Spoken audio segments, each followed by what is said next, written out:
The Woman in Service, Anna Margaretha Zwanziger, and the Domestic Economy of Trust. Written by Alana Sanchez, narrated by Vivienne. Copyright 2026 Alana Sanchez. All rights reserved. No part of this book may be reproduced, edited, copied, altered, printed, shared, unauthorized storage on electronic devices, or distributed without the written permission of the author. Author's note: sources, translation, and evidence standards. This manuscript has been written with a deliberately conservative approach to evidence. Where the historical record is clear, it is used directly. Where the record is uneven or mediated through later retellings, that mediation is treated as part of the material, not as proof of inner life. Anna Margaretha Zwanziger's case survives most strongly through legal and case literature traditions in German, later summaries in other languages, and contextual scholarship on domestic service, arsenic, and early forensic practice. Like many women whose lives unfolded largely in private households, she left few accessible traces in her own voice. What remains is therefore shaped heavily by institutions, courts, physicians, and later writers who presented the case as moral instruction. For that reason, this book uses a tiered evidence standard. Strong evidence includes elements that appear consistently in case literature tied closely to legal proceedings, and that align with known institutional practices of the period: arrest, prosecution, sentencing, execution, and general procedural structure. Moderate evidence includes biographical details that recur across multiple accounts but may be filtered through later retellings, guardianship arrangements, some education claims, details of a husband's occupation, and the phrasing of personal admissions. These are handled cautiously and not inflated into psychological certainty. Weak evidence includes vivid scenes, dialogue, or highly specific personal character claims that appear in later narrative retellings without clear traceability to primary record. These are avoided rather than dramatized. Readers should also note that translation introduces further instability. Names shift in spelling. Locations may be rendered differently depending on the language of the source. 19th-century German case literature carries moral and rhetorical framing that does not map neatly onto modern English. Where German terms imply judgment or character, this manuscript generally opts for neutral phrasing to avoid importing a period's moral theater into modern narrative. This book also avoids imposing contemporary diagnostic or criminological categories on Zwanziger. Modern labels can create the illusion of explanation while obscuring historical conditions, particularly where women's labor, dependency, and limited options shaped both life and record. Finally, this book is written with ethical restraint. It does not attempt to entertain through suffering. It does not turn victims into props. It does not use violence as spectacle. Its aim is to understand how private households, domestic labor systems, medical limits, and legal demands for closure interacted to produce both harm and judgment. A publication edition would ideally include a detailed chronology, a claim-by-claim evidence table, and a full bibliography formatted consistently, for example, Chicago Notes and Bibliography. For the purposes of this working manuscript, the bibliography provided separately remains a practical guide to key sources and contextual material. What follows is not a complete life recovered. It is a life seen through the moment it was forced into public view. The silences remain part of the record, and they are left intact. Preface. This book is about work. Not dramatic work, not public work, and not work that leaves clear traces in the historical record, but the quiet labor that holds private life together. It is about the kind of work that takes place inside households, beyond routine oversight, where trust replaces supervision and authority is exercised informally rather than by law. Anna Margaretha Zwanziger lived her adult life inside that world. She did not operate on the margins of society. She moved through its most intimate spaces. She worked in kitchens and sick rooms, handled food and supplies, managed routines, and cared for the ill. She occupied roles that required discretion and reliability, and she did so in households that believed themselves respectable and secure. This book does not begin with crime. It begins with formation, with childhood, guardianship, education, marriage, widowhood, and work. These are not preliminary details to be rushed through on the way to more dramatic material. They are the conditions that shaped how Zwanziger lived, where she was able to go, and what kinds of authority she could hold. Without them, the later events cannot be understood responsibly. Zwanziger lived in the German states at the end of the 18th and beginning of the 19th centuries, a period marked by social hierarchy, limited mobility for women, and a strong division between public authority and private household power. Domestic service was not marginal employment. It was essential labor, particularly in urban centers such as Nuremberg and Bamberg. Households relied on women whose work was expected to be invisible when done well. Trust was the currency of that system. A housekeeper was trusted with keys, stores, meals, and the management of illness. She operated with minimal supervision precisely because supervision would have undermined the smooth functioning of the household.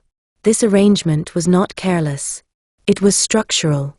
It reflected the assumption that domestic order was moral by default and that danger, if it appeared, would come from outside rather than from within. Zwanziger's case disrupted that assumption. The deaths attributed to her did not occur suddenly or publicly. They emerged gradually, through repeated illness that resembled ordinary sickness. Arsenic was present in everyday life. Medical knowledge was limited. Symptoms overlapped with common ailments. Trust delayed recognition. The private household, designed to protect those within it, became the place where harm was concealed most effectively. This book is not written to shock. It does not catalogue deaths or linger over suffering. It avoids modern labels that flatten historical realities and encourage sensational reading. Terms such as serial killer impose contemporary frameworks that obscure more than they explain, particularly when applied to women whose lives unfolded within domestic labor systems that no longer exist in the same form. Instead, this book asks how repetition can remain unseen, how trust can operate as protection against scrutiny, and how authority inside the home can shield harm longer than authority in public space. Zwanziger herself left little behind in her own voice. She did not publish memoirs. She did not shape her public image.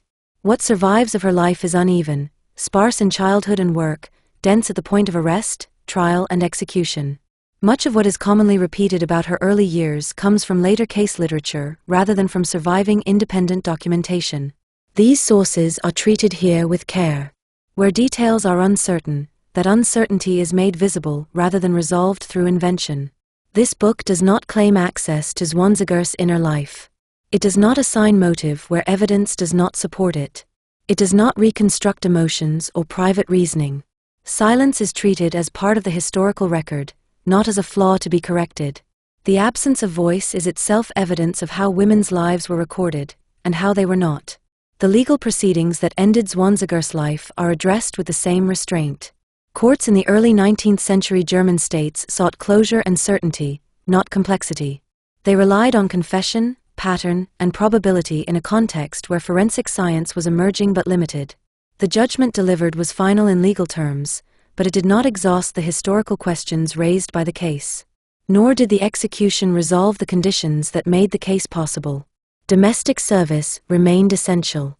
Arsenic remained accessible. Medical uncertainty persisted. The boundary between private authority and public oversight remained largely intact.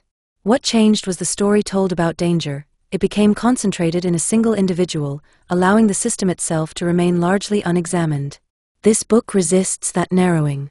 It treats Zwanziger not as an anomaly, but as a person operating within narrow options, structured dependencies, and a domestic economy that relied heavily on trust while offering little oversight.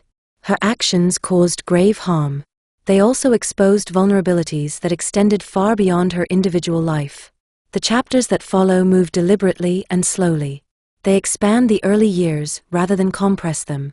They dwell on work rather than rushing to crime. They examine households as systems, not merely as backdrops. Where repetition occurs, it is used to show how patterns form, how recognition is delayed, and how familiarity can obscure danger. This is not a book that offers comfort. It does not reassure the reader that the past was simpler or safer. It does not promise that careful character judgment can prevent harm. Instead, it asks the reader to sit with complexity, with the limits of trust, the fragility of private authority, and the ease with which systems assign blame to individuals in order to preserve themselves. Margaretha Zwanziger does not need to be explained away, sensationalized, or endlessly retold as spectacle. She needs to be placed accurately within the world that shaped her and judged her, and then allowed to remain there, without moral inflation or narrative excess. What follows is an attempt to do exactly that. Chapter 1: A City Built on Trade. Margaretha Zwanziger was born into a city that made its living by movement. Nuremberg in 1760 was an old imperial city whose identity rested on commerce, craft, and reputation. Goods moved through its gates. Workshops produced items for sale and export. Travelers arrived with money, stories, and risk. The city's prosperity depended on exchange, and exchange depended on trust. Trust in weights and measures, trust in merchants, trust in contracts, trust in the social order that made bargains possible. For most people, that trust was practical rather than sentimental. It was maintained by routine, by surveillance, and by the slow accumulation of reputation. Zwanziger's birthdate is commonly given as August 7, 1760, and her birthplace is Nuremberg, then within the German states of the Holy Roman Empire. Her birth name is often recorded as Schonelben. These are the stable points at the beginning of her story, the few details repeated with enough consistency to anchor a narrative. Beyond them, the record becomes less even. Later accounts commonly describe her father as connected to an inn in Nuremberg, and some specify a particular inn name. Such details are plausible, but they are also the kind of detail that can travel through retellings without the support of surviving household documents available to the general reader. For the purposes of a factual narrative, the most responsible approach is to treat the broader claim as a likely social setting rather than to present the inn itself as an established fact. What matters is the kind of world such a setting represents. A commercial household is not only a private family unit. It is a workplace. It is a space where appearance must be managed because income depends on it. It is a space where strangers are observed, assessed, served, and sent on their way. It is a space where women's labor is constant and often overlooked. Washing, cooking, linen work, cleaning, mending, and the maintenance of order that allows paying customers to feel comfortable. A child raised in that environment learns quickly that domestic life is not separate from economy. The home is not only where one lives. It is where one earns. Nuremberg's urban character intensified this lesson. City living required negotiation with neighbors, guilds, churches, markets, and civic expectations. People were known, watched, and spoken about. A reputation could open doors or close them. For women, this mattered sharply because respectability was a form of protection and also a form of currency. A girl did not need to break the law to be punished socially. She needed only to be suspected of disorder. In this world, the household was the primary unit of life. The state did not hover over private homes in a constant modern way. Authority existed, but much of daily governance was conducted through family hierarchy and community observation. This meant that households held private power over servants, children, and women whose legal and social positions were limited. It also meant the household could conceal what happened inside it. This concealment was usually benign. It allowed families to keep private grief private, to manage illness without public intrusion, and to contain conflict within walls. But concealment could also hide harm. It could protect those with authority. It could prevent outsiders from recognizing patterns until those patterns became too large to ignore. This is the first system that matters in Zwanziger's story, the household as private authority. The second system is the city itself as a training ground for social literacy. Urban life requires people to interpret surfaces. Clothing signals class. Speech signals education. Manner signals status. People learn to read one another quickly because misreading can be costly. A domestic worker must understand these signals to survive employment. She must know how to behave in better houses than her own. She must know how to appear capable without appearing insolent. She must know how to be visible enough to be useful, and invisible enough not to provoke suspicion. Zwanziger's later employment as a housekeeper, reported in the sources, depended on exactly this social literacy. A housekeeper was not merely a worker. She was a manager of order. She controlled routines, supplies, and often the sickroom. To obtain such positions, a woman needed to be trusted. Trust in this context did not mean affection. It meant credibility. Credibility is built in cities as much as it is built in homes. It is built through small repeated performances. Showing up when expected. Speaking appropriately. Maintaining cleanliness. Handling money accurately. Not drawing attention. Not generating gossip. For many women, life was shaped by this ongoing negotiation, and it began early, often long before formal work commenced. In Zwanziger's case, those early years were soon shaped by loss. Later narratives commonly report that her father died when she was very young, and that her mother and a sibling died not long after. The details are frequently repeated, but the underlying documentation is not always visible in popular summaries. Whether each death occurred exactly as later writers describe, the broad possibility is historically plausible. Mortality was high. Childhood illness and maternal death were common. Households could collapse quickly with the loss of a breadwinner. What follows from such loss, in structural terms, is not only grief. It is administration.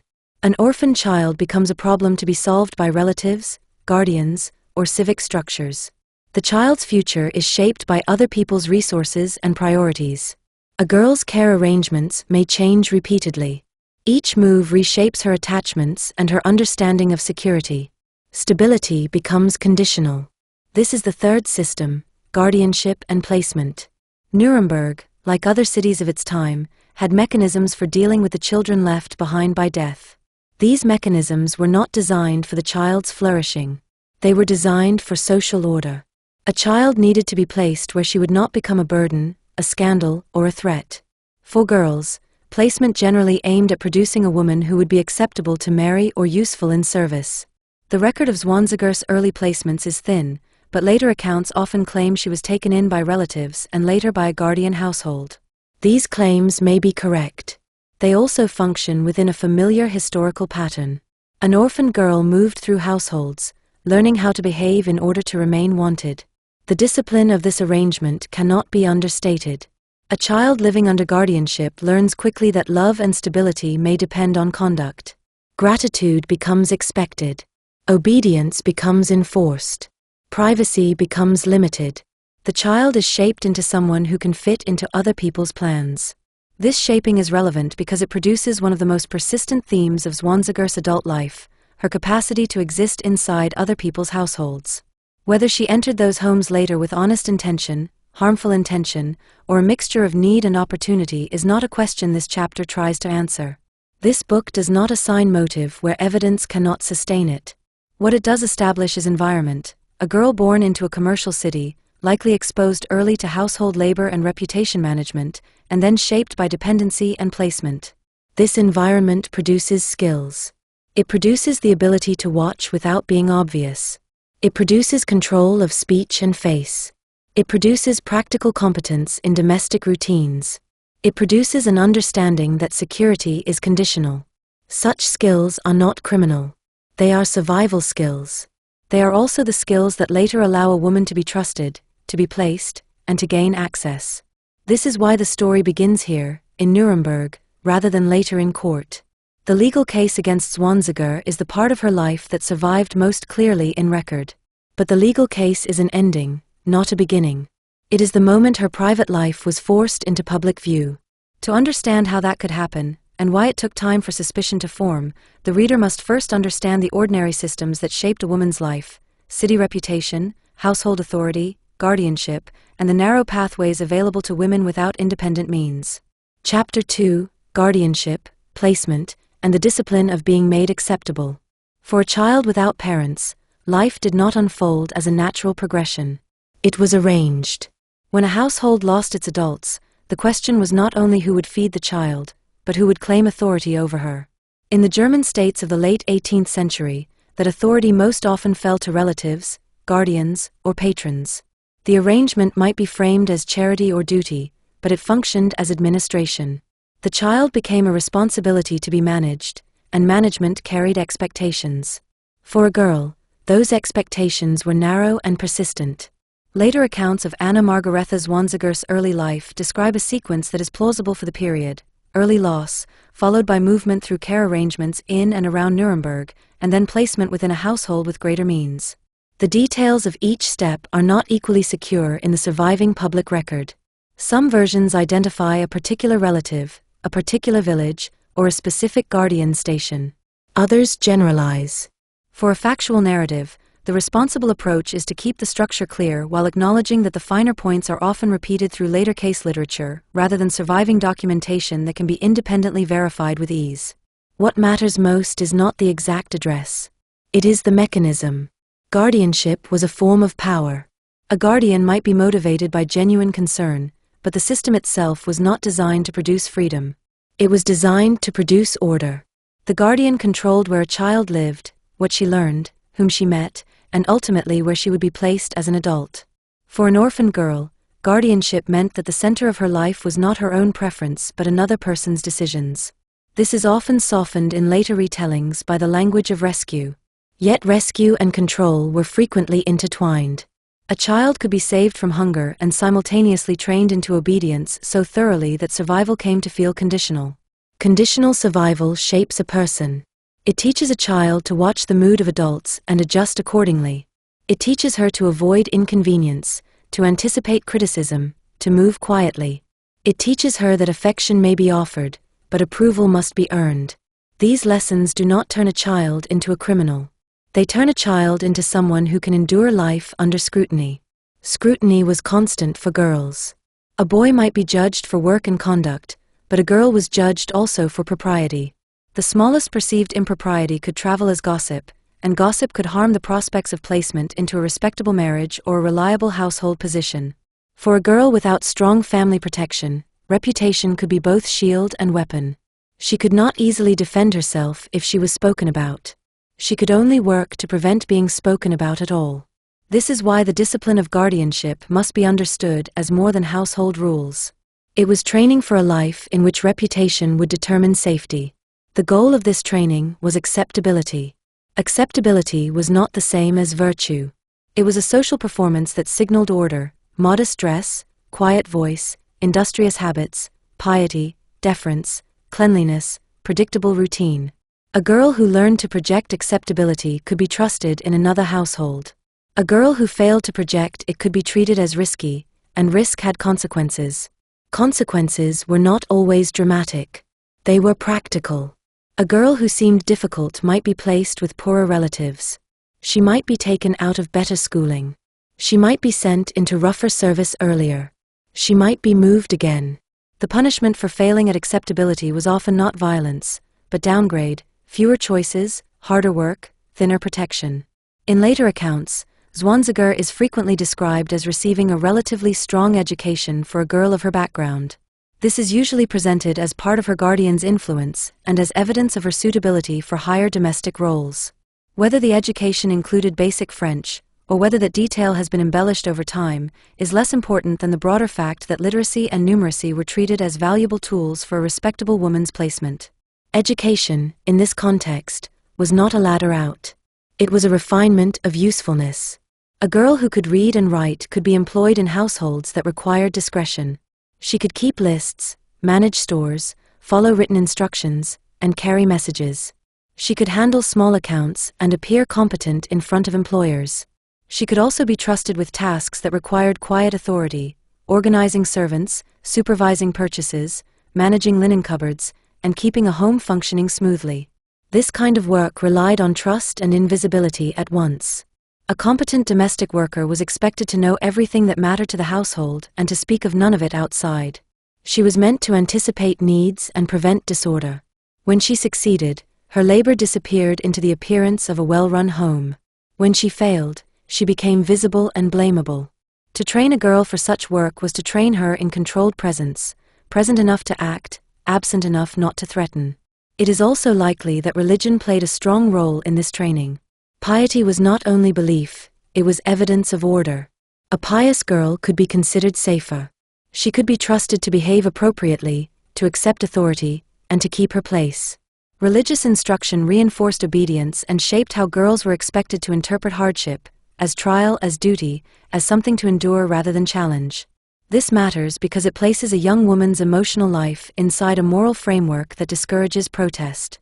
If a girl is taught that suffering is to be borne quietly, she may become skilled at silence. Silence can look like calm. Calm can look like virtue. Virtue can look like trustworthiness. These links are not abstract, they shape who is invited into other people's homes.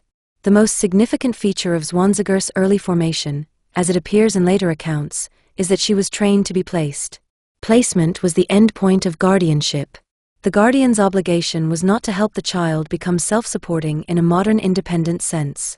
It was to ensure she entered the accepted order of adult life, marriage, service, or a combination of both. For girls, marriage was often considered the ideal resolution because it transferred responsibility to a husband and placed the woman under a recognized authority. In practical terms, this meant that adolescence was often treated not as a period of self-discovery but as a period of preparation. A girl's clothing, manners, skills, and social interactions were managed with an eye to future placement. Friendships might be tolerated or discouraged depending on class fit. Leisure might be permitted only in acceptable forms. The girl's body itself became part of the guardian's management, as modesty and restraint were enforced to preserve reputation. The language used around such preparation often suggests protection. It was protection, but it was also containment. And containment produces its own tension. A young woman trained to be useful and controlled may develop an intense sensitivity to the mechanisms of power around her. She learns who decides.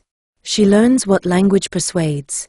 She learns how to appear compliant while internally holding her own private assessments. This is not presented here as a moral trait. It is a practical adaptation to a life lived under conditions set by others. In later retellings of Zwanziger's life, there are hints of ambition and a desire for more than her station permitted.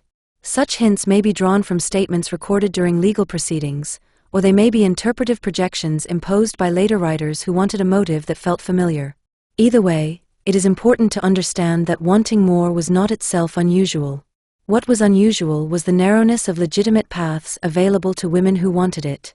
For most women, the only socially acceptable advancement came through marriage or through trusted domestic work in better households.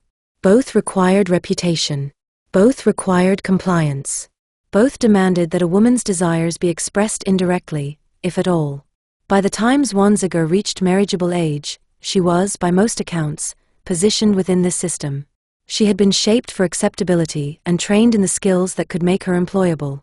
She had lived under other people's authority long enough to understand how authority functioned inside private homes. The next step in that system was predictable. Marriage would offer resolution on paper. It would end guardianship and place her under a husband. It would provide a socially recognized household identity and, ideally, economic security. It would also impose a new form of control and a new set of obligations. Chapter 3: Marriage as Transfer. Marriage, in the German states of the late 18th century, was not primarily an event of feeling.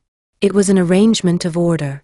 It organized property, labor, legitimacy, and social position. It settled questions that communities found unsettling when left open: where a woman would live, who would supervise her, and how her sexuality and fertility would be contained within acceptable boundaries. Marriage could involve affection, but affection was not the system's foundation. The system's foundation was transfer. For a young woman raised under guardianship, marriage marked the end of one authority and the beginning of another. Later accounts of Margaretha Zwanziger's life describe her marriage as arranged or at least strongly directed by her guardian. The husband is commonly described as older, and associated with military or administrative work, later referred to in some sources as a notary or legal clerk. These descriptions vary in detail, which is to be expected when information is drawn from later case literature rather than a simple surviving marriage record presented to modern readers. What remains consistent is the structure: a marriage made to resolve her status and place her within the accepted adult order. The date often given is October 1778. This would make Zwanziger 18. Some later retellings reduce her age further, claiming she was married at 15. At least one German narrative account suggests that this lower age may have been part of a self-serving story rather than a verifiable fact. Regardless of which number is correct, the underlying reality remains: she married young, within a system that valued settlement over choice. Choice, for women, was constrained. A young man might be expected to build a trade, join a guild, serve in a role, and gradually claim adult status through work. A young woman's path was different. Her respectability and safety were tied to being placed within a household under recognized authority. Marriage achieved this quickly. It also limited the risk of scandal by narrowing the acceptable contexts in which a woman moved through society. In this sense, marriage was protective. It was also enclosing. A married woman's life was, in many ways, absorbed into her husband's. Public identity, legal standing, and economic capacity were all shaped through that relationship. Even where local practices allowed widows or certain wives more flexibility, the general principle remained: The household was headed by the husband, and the wife's duties were understood as labor within that household order. This labor was extensive. It included managing domestic routines, organizing supplies, maintaining cleanliness, preparing or supervising meals, and crucially, preserving the household's appearance to outsiders. In a commercial city culture like Nuremberg's, appearance mattered. A household that appeared orderly was read as moral. A household that appeared disorderly invited judgment. The wife was expected to be the quiet engine of that order. This expectation could make marriage heavy work even in stable circumstances. It made marriage punishing in unstable ones. If a husband was ill, unreliable, or financially weak, the wife's workload increased while her authority remained limited. She could be blamed for disorder while lacking the power to correct its causes. Later accounts of Zwanziger's marriage often describe her husband as difficult and declining, with some sources mentioning alcoholism. This detail appears frequently enough to be part of the common narrative, though it must still be treated cautiously without direct access to the original records on which it rests. What can be said responsibly is that the marriage did not produce lasting security, and that Zwanziger emerged from it as a widow rather than as a protected wife moving into comfortable maturity. To understand what this would have meant, it helps to hold two truths together. First, marriage could elevate a woman's standing in the eyes of the community. A married woman was considered more stable and respectable than a single woman without family protection. Second, marriage could also deepen a woman's dependence. Her economic security was tied to her husband's capacity, and her legal power was constrained by his authority. This creates a contradiction at the heart of the arrangement. Marriage promised stability while building dependency. For Zwanziger, this dependency was intensified by motherhood. German sources commonly state she had 2 children. Children were not merely family members. They were obligations that bound a woman more tightly to the household economy. They increased the need for income, stability, and housing. They reduced mobility. They also increased the stigma attached to separation or scandal. A woman with children could not easily walk away from a household and remain respectable, even if remaining meant hardship. The private texture of Zwanziger's marriage cannot be recovered with certainty. We do not have her letters describing daily life. We do not have diaries. We do not have the small conversations that might reveal affection, resentment, fear, or indifference. It is tempting in historical crime writing to fill that silence with speculation, to claim that a woman must have been unhappy, must have been bitter, must have felt trapped. That temptation is not evidence. What the record does allow us to say is that she moved through the common female sequence of her time: guardianship into marriage, marriage into motherhood, and then marriage ending in widowhood. This sequence was ordinary. What was not ordinary was what came later, and to understand later events we must understand how ordinary structures shaped her capacities and limitations. One capacity developed strongly in these years: household management. Marriage trained women in domestic organization even when they had been trained earlier. A married woman learned to manage supplies, routines, and the emotional climate of a home. She learned how to maintain order under pressure. She learned what a household needs to function and how easily it can fail. She learned, in other words, the practical architecture of private life. This knowledge later becomes central to the kind of work Zwanziger would take on as a housekeeper. It is one of the reasons the story cannot be reduced to the moment of crime. Domestic competence is not incidental to her later access. It is foundational. When her husband died in 1796, Zwanziger entered a condition that exposed the limits of marriage as protection. Widowhood could grant certain legal freedoms, but those freedoms mattered little without resources. A widow might be free to act, but she might also be free to starve.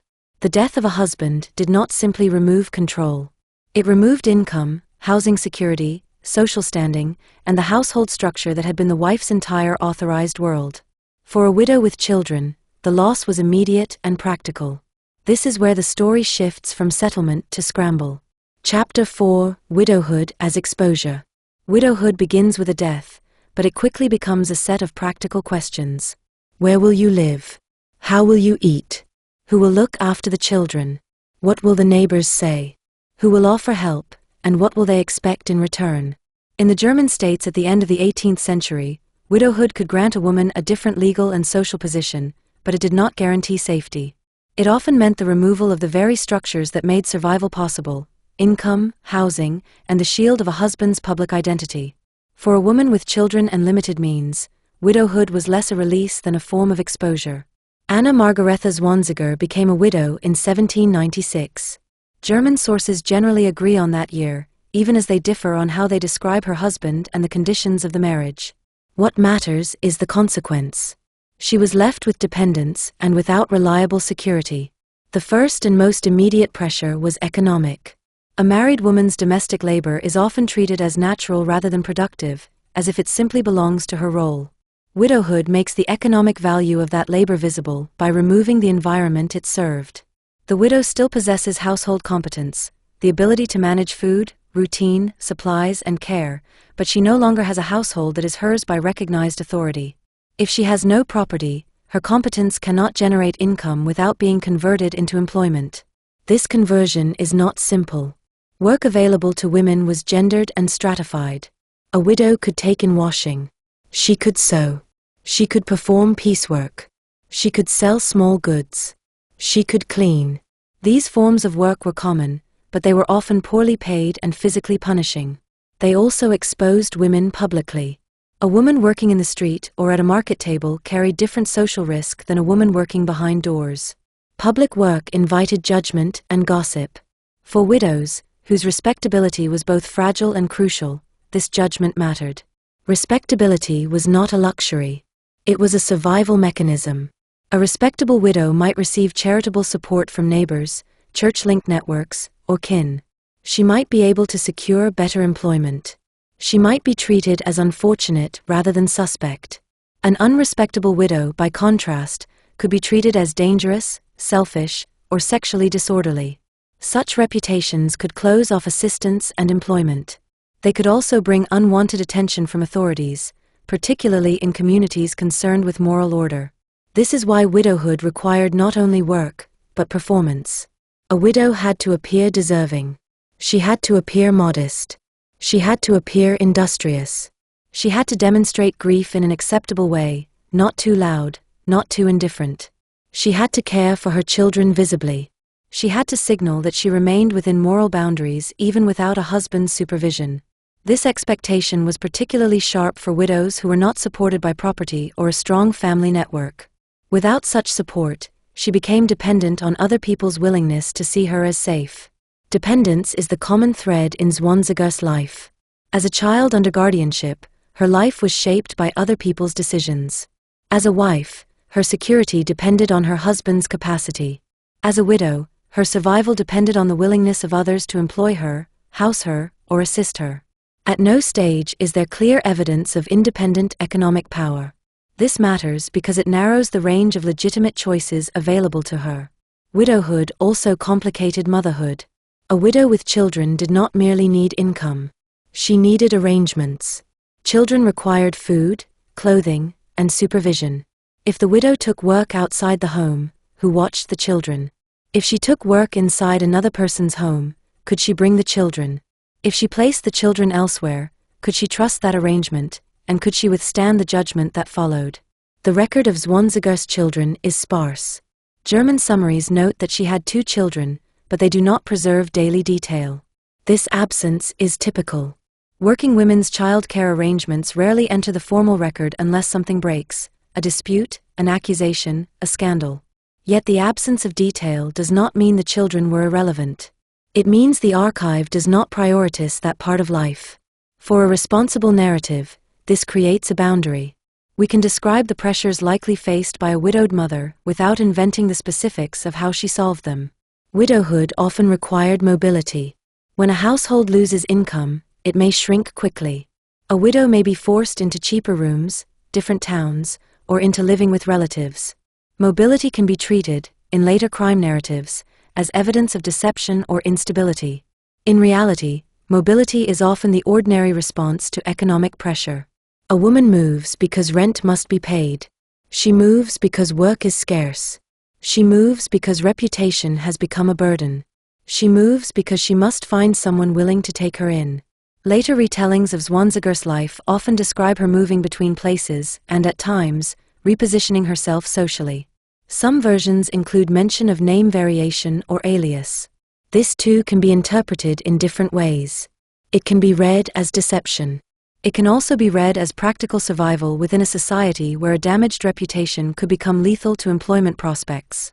A woman who needed to work might find it easier to be unknown than to be known. This is one reason widowhood belongs at the center of the book. It is not an emotional interlude. It is a structural turning point. It is the moment where a woman trained for household life must find a new household to sustain her. For some women, that means remarriage.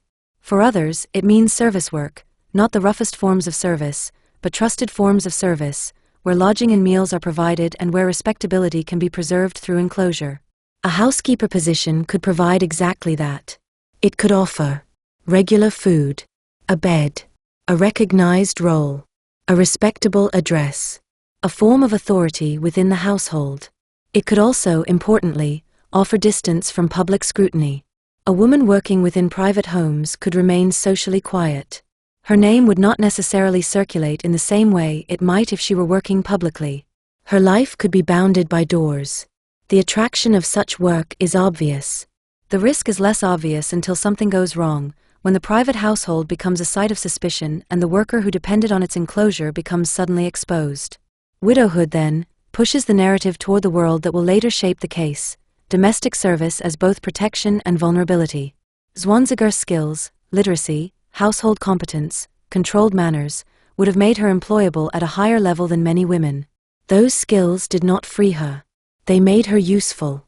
And usefulness is not safety. It is merely a reason others may allow you to remain. Chapter 5: The Service Economy.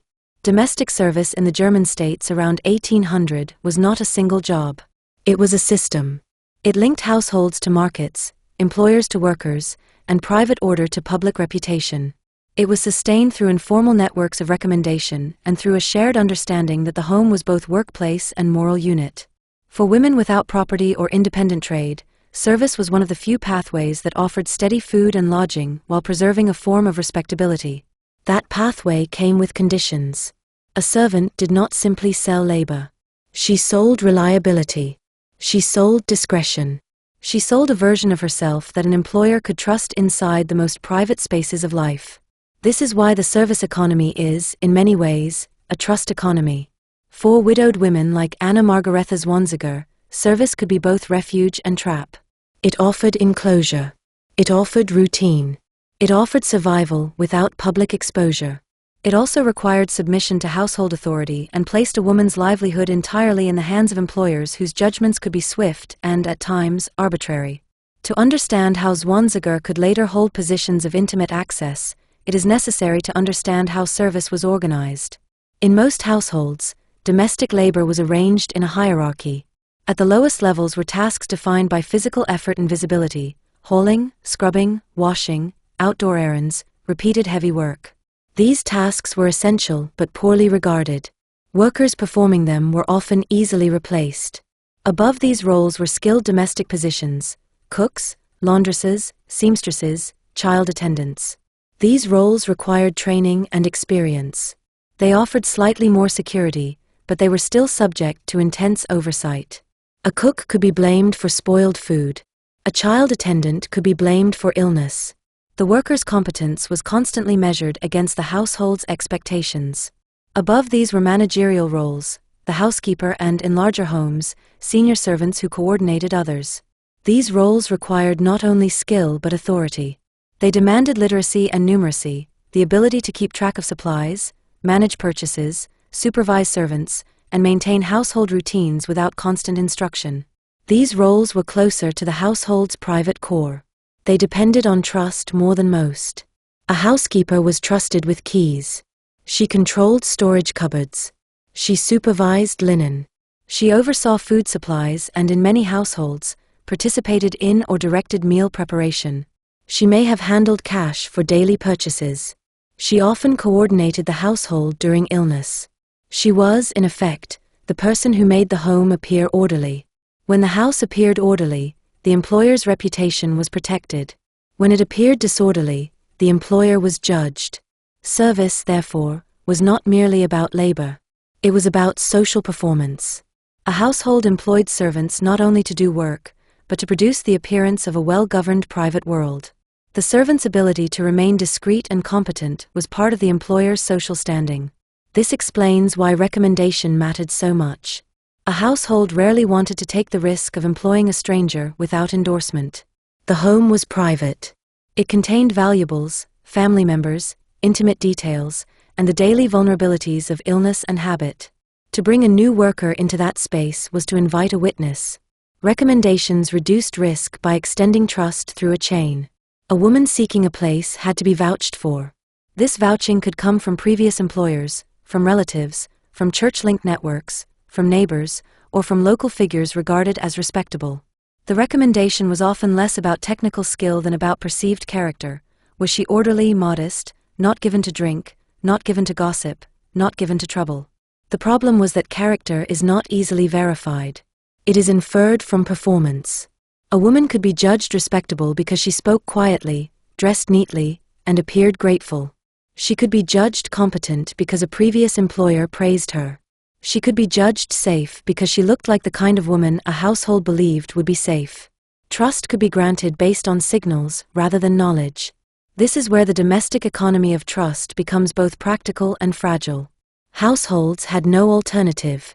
They could not supervise every act of labor. They depended on workers who could operate independently. Yet the very independence required for competent service created opportunities for misuse. The service economy also involved mobility. Workers moved between households, towns, and districts. Some movement was normal. Employment ended. Employers died. Household finances changed. Servants were dismissed or chose to leave. Yet movement also affected reputation. A servant who stayed a long time in one place could be read as stable. A servant who moved frequently could be read as unsettled, or as someone with something to hide. This reading was not always fair. Workers often moved because housing was tied to employment. Losing a position meant losing a room. Even a competent servant might be forced to move quickly if an employer's circumstances shifted. Widows and women with dependents were particularly vulnerable to abrupt displacement. Stability was often out of their hands. For Zwanziger, the record suggests that she entered service and later held housekeeper roles in which she was trusted within private homes. The precise sequence of each position is not always preserved clearly in widely accessible sources, but the broader picture fits the social logic of the period. A widowed woman with literacy and household competence would be a valuable candidate for a managerial domestic role. She could be trusted to run a home. She could be trusted to manage servants. She could be trusted to keep things quiet. Quietness was a form of employment security. A servant who talked too much endangered the household's private authority. A servant who was too visible could become a social problem. The ideal servant was the one who made the household function and then disappeared into the background. This disappearance was often praised as good service. It also meant that the servant's inner life remained largely unseen. A housekeeper might know the employer's secrets, but the employer rarely knew hers. The household might know only the version of the servant that was useful, reliable, modest, efficient. A worker's grief, frustration, ambition, or desperation could remain hidden because there was no safe space for it within the employer's home. This is not offered as an excuse for later harm. It is offered as a reality of the service system. Domestic workers were expected to be instruments of order. They were not expected to be complex humans with needs. The service economy also involved a subtle exchange of power. Servants were subordinate by class and authority. They could be dismissed easily. They were subject to surveillance and moral judgment. Yet within the household, certain servants held practical power. A housekeeper could influence what the employer ate, when the household rose, how supplies were stored, who was allowed access, what the sick room looked like, how visitors were managed. This power was informal. It was not acknowledged publicly. That made it both useful and, from the employer's perspective, easy to underestimate. The central tension of domestic service is that it is built on a worker who must be trusted, while the worker remains economically insecure. A trusted housekeeper can be indispensable, yet she can still be dismissed without the protections that a modern worker might expect. The employer's trust does not necessarily translate into the employer's loyalty. A worker might be praised and still be disposable. This insecurity can sharpen the worker's dependence on performance and on access to the employer's goodwill. In the late 18th and early 19th centuries, this system did not belong only to the wealthy. Many modest households employed domestic help when they could. But the higher the employer's status, the more the household's reputation mattered, and the more valuable discretion became. A servant in such a home could gain a form of reflected respectability. She could also be exposed to sharper scrutiny if anything went wrong. Zwanziger's case later became particularly unsettling because, according to many accounts, she worked in the homes of men connected to legal authority. These men were assumed to be perceptive. Their homes were assumed to be orderly. Their judgment was assumed to be sound. The service economy, however, does not care who you are in public. Inside the household, the same practical dependence applies. The employer still eats.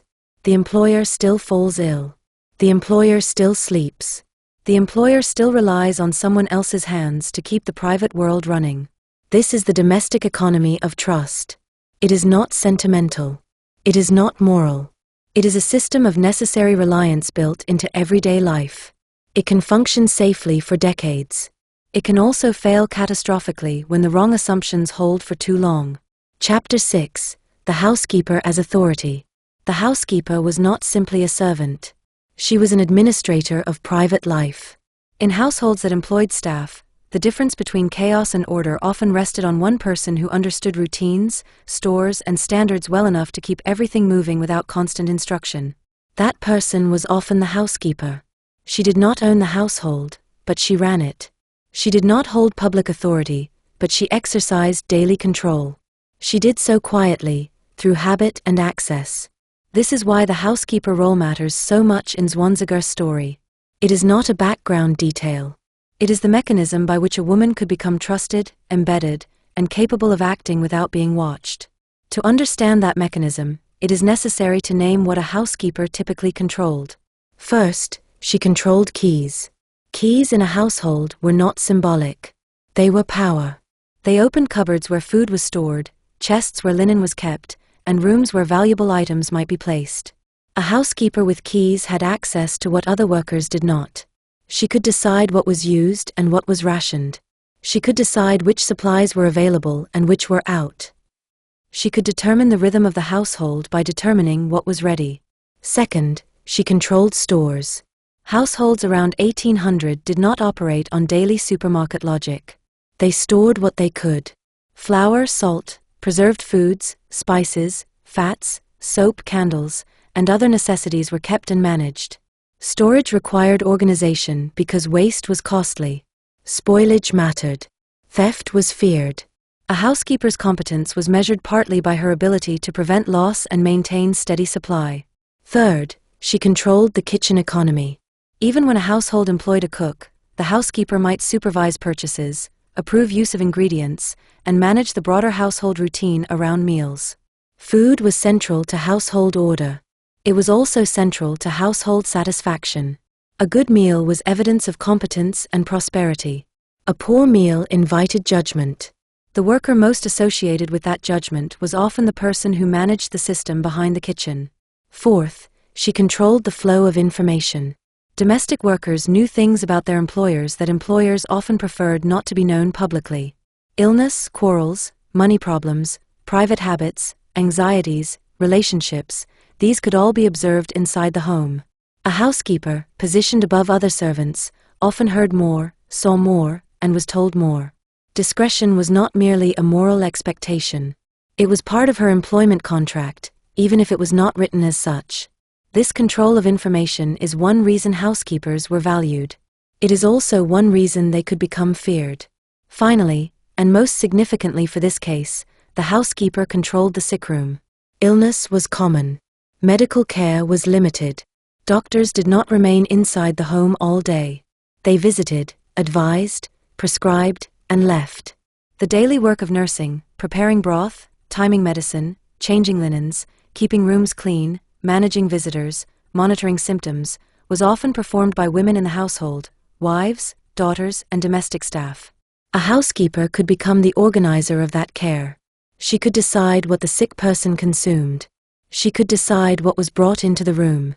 She could decide when the patient was disturbed or left quiet. She could speak to the doctor and frame what the doctor heard. She could become the translator of the sick body into language. This is not an accusation. It is an ordinary description of domestic nursing. Yet it also shows why the housekeeper held a form of intimate power that modern readers can underestimate. The sick room is a place of dependency. Those who control it control vulnerability. To be trusted in that space required more than competence. It required moral credibility. Households did not want a worker who merely did tasks. They wanted a worker they believed safe. This belief often depended on signals: modest manner, quiet speech, piety, a lack of visible appetite for conflict, a willingness to work without complaint. These signals can reflect genuine character. They can also reflect learned performance. In the service economy, performance was survival. A woman who had moved through guardianship, marriage, and widowhood would likely understand this. She would understand how quickly reputations form. She would understand how easily gossip can destroy employability.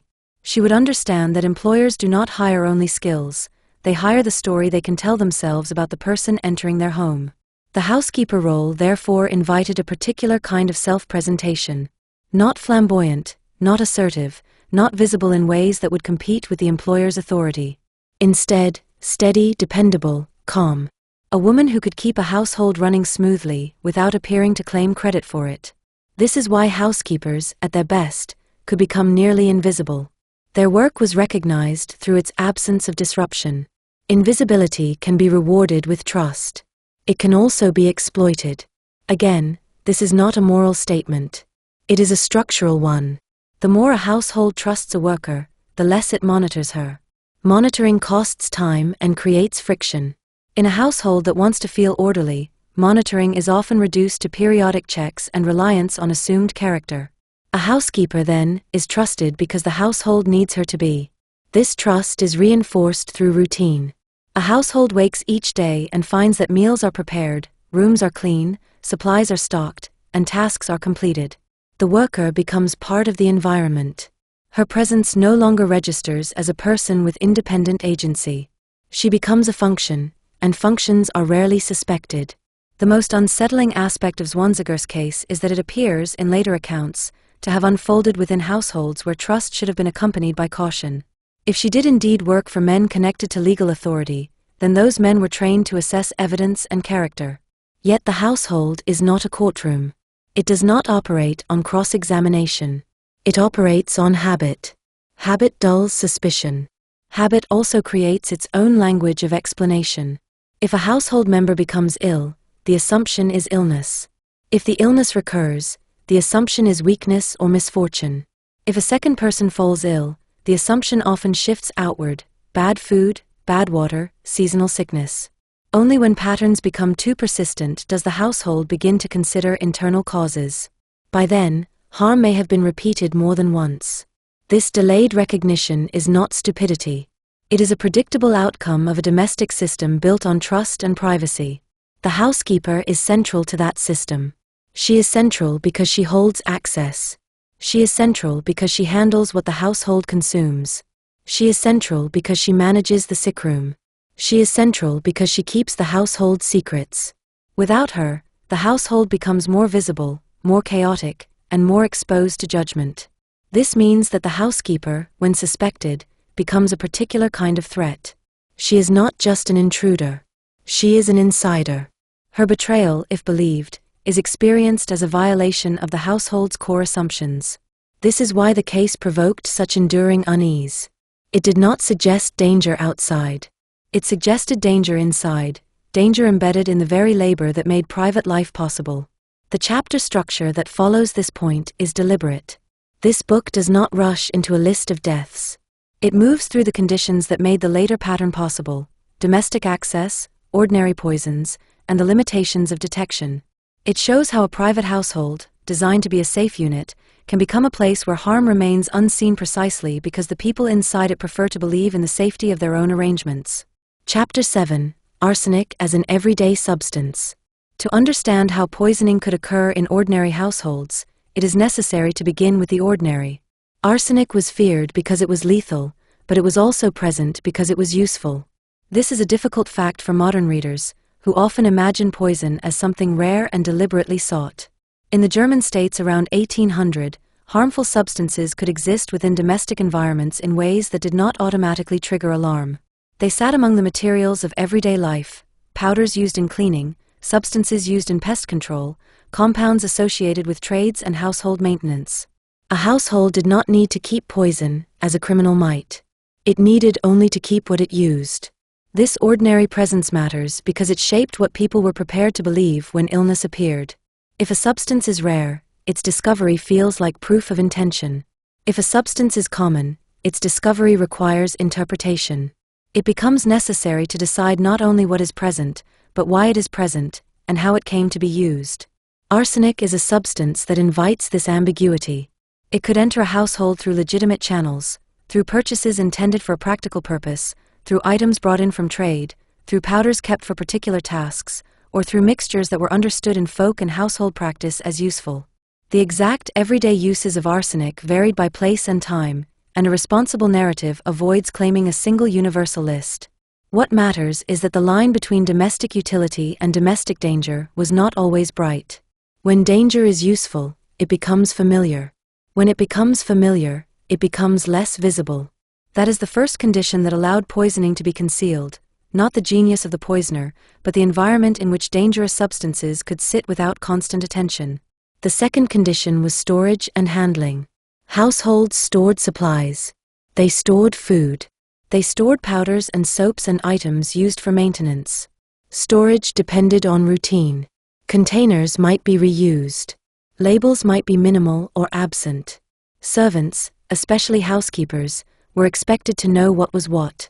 This expectation itself created a vulnerability. The more the household depended on one person's knowledge, the less others were likely to examine what sat in cupboards. The housekeeper's authority over stores therefore mattered. She was not merely handling objects. She was handling the household's trust in her competence. The third condition was the nature of symptoms. Arsenic poisoning can resemble common illness, particularly when the household expects illness and has no reason to imagine deliberate harm. Vomiting, abdominal pain, weakness, dehydration, and collapse could be attributed to many causes. In the early 19th century, these symptoms might be explained by spoiled food, seasonal sickness, infections, chronic digestive weakness, or general decline.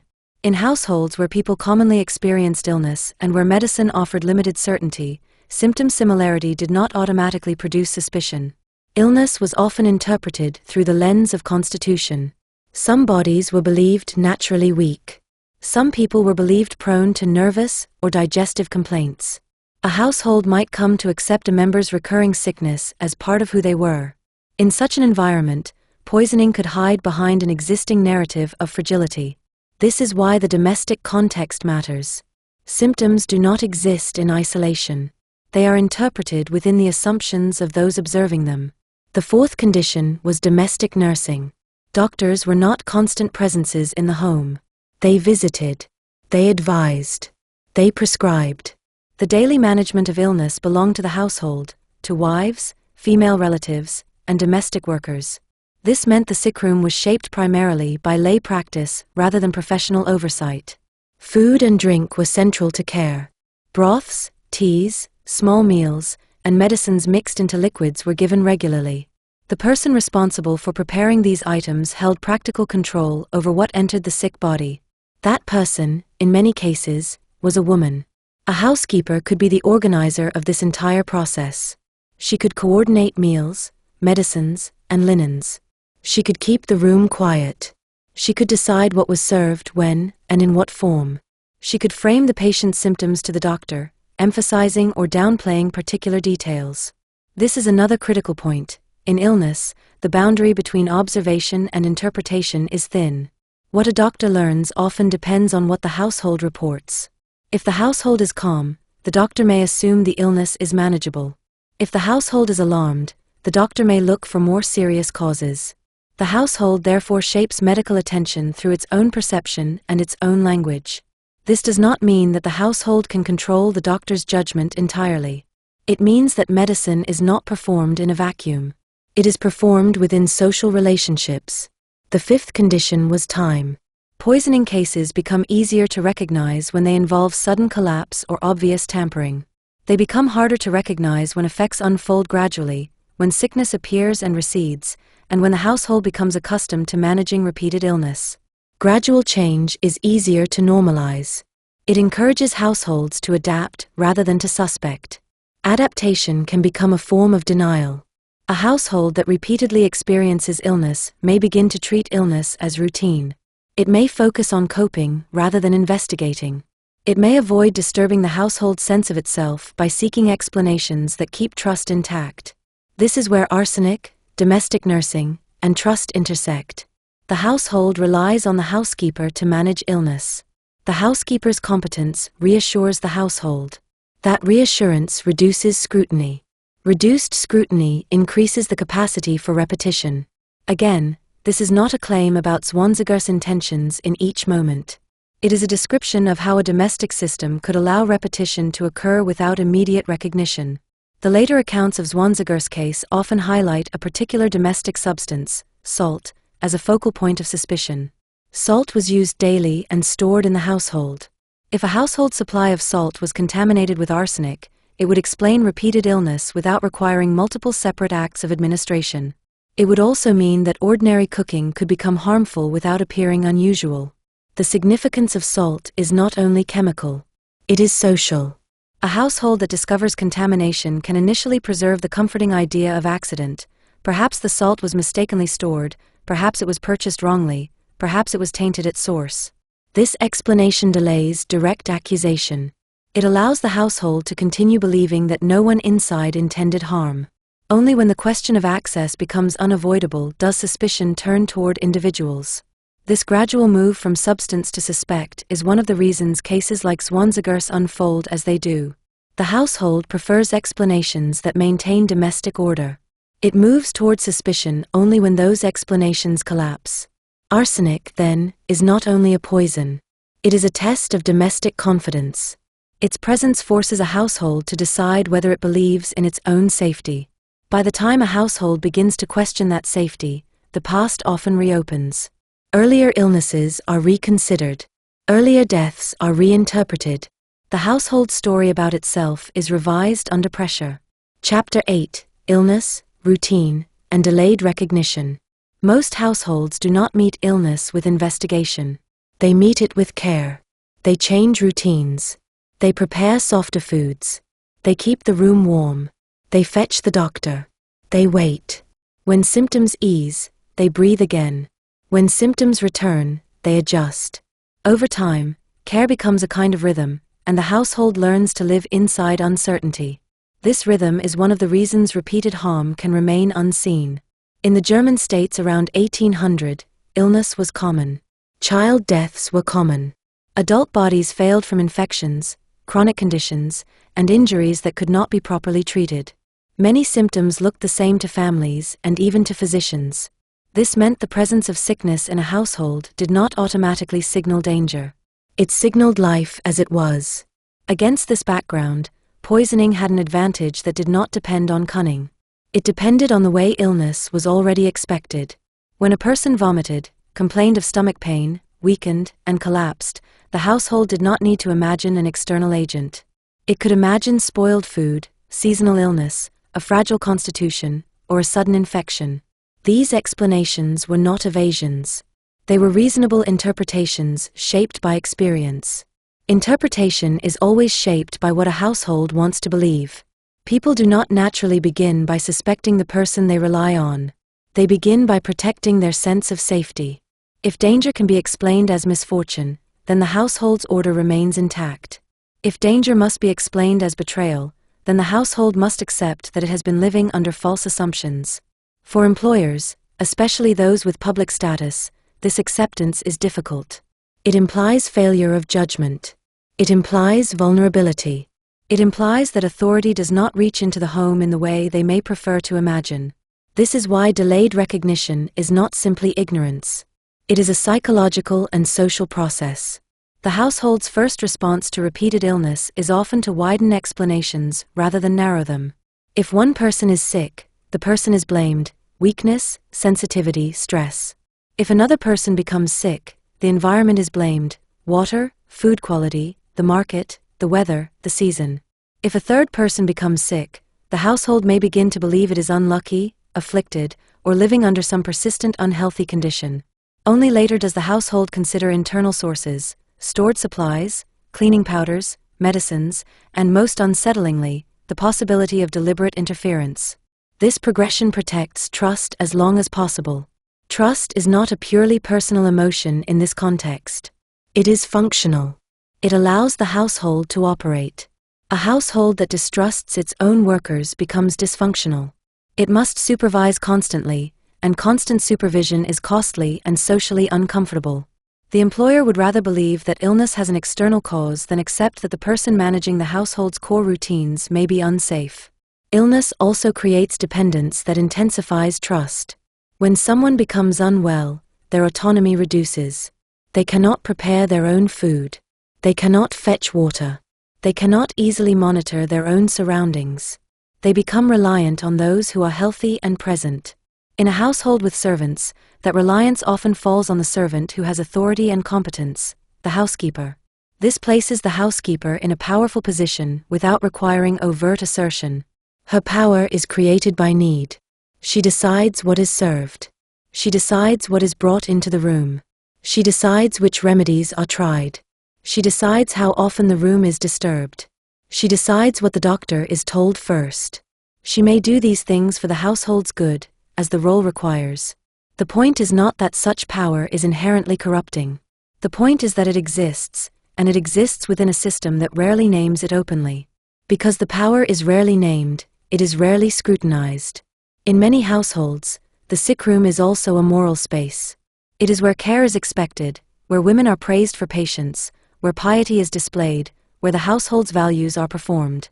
A housekeeper who sits by a bed, who brings broth, who keeps linens clean, is seen not only as competent but as morally aligned with care. This moral assumption creates further protection against suspicion. People do not easily imagine cruelty in a place where care is being performed. The record suggests that in Zwanziger's case, illness followed a repeated pattern across different households. That repetition is one of the features that later drew attention. Yet at the time, each household could interpret its experience as unique. The employer sees only their own home. They do not necessarily see what happened elsewhere. Information about servants' previous places is often partial and filtered through recommendations that are designed to secure employment, not to reveal risk. This is another feature of the service economy. It is built on partial knowledge. A new household may know a worker's name and a summary of her character. It may not know the full texture of her past employment. It may not know what illnesses occurred in previous homes. Even if it did, it might not connect illness to the worker because illness is, by default, interpreted as natural misfortune. In that environment, pattern recognition is difficult. Pattern recognition requires shared information, and households are not always inclined to share. Respectable homes often keep illness and disorder private. They fear gossip. They fear reputational damage. They fear being judged as unlucky, unhealthy, or poorly managed. Silence, therefore, can be part of the household self-protection. Silence protects reputation. It can also protect harm. Even within a single home, patterns can be hard to acknowledge because acknowledgement carries consequences. If the household suspects poisoning, it must act. Acting means involving outsiders, physicians, officials, neighbors. Involving outsiders risks scandal.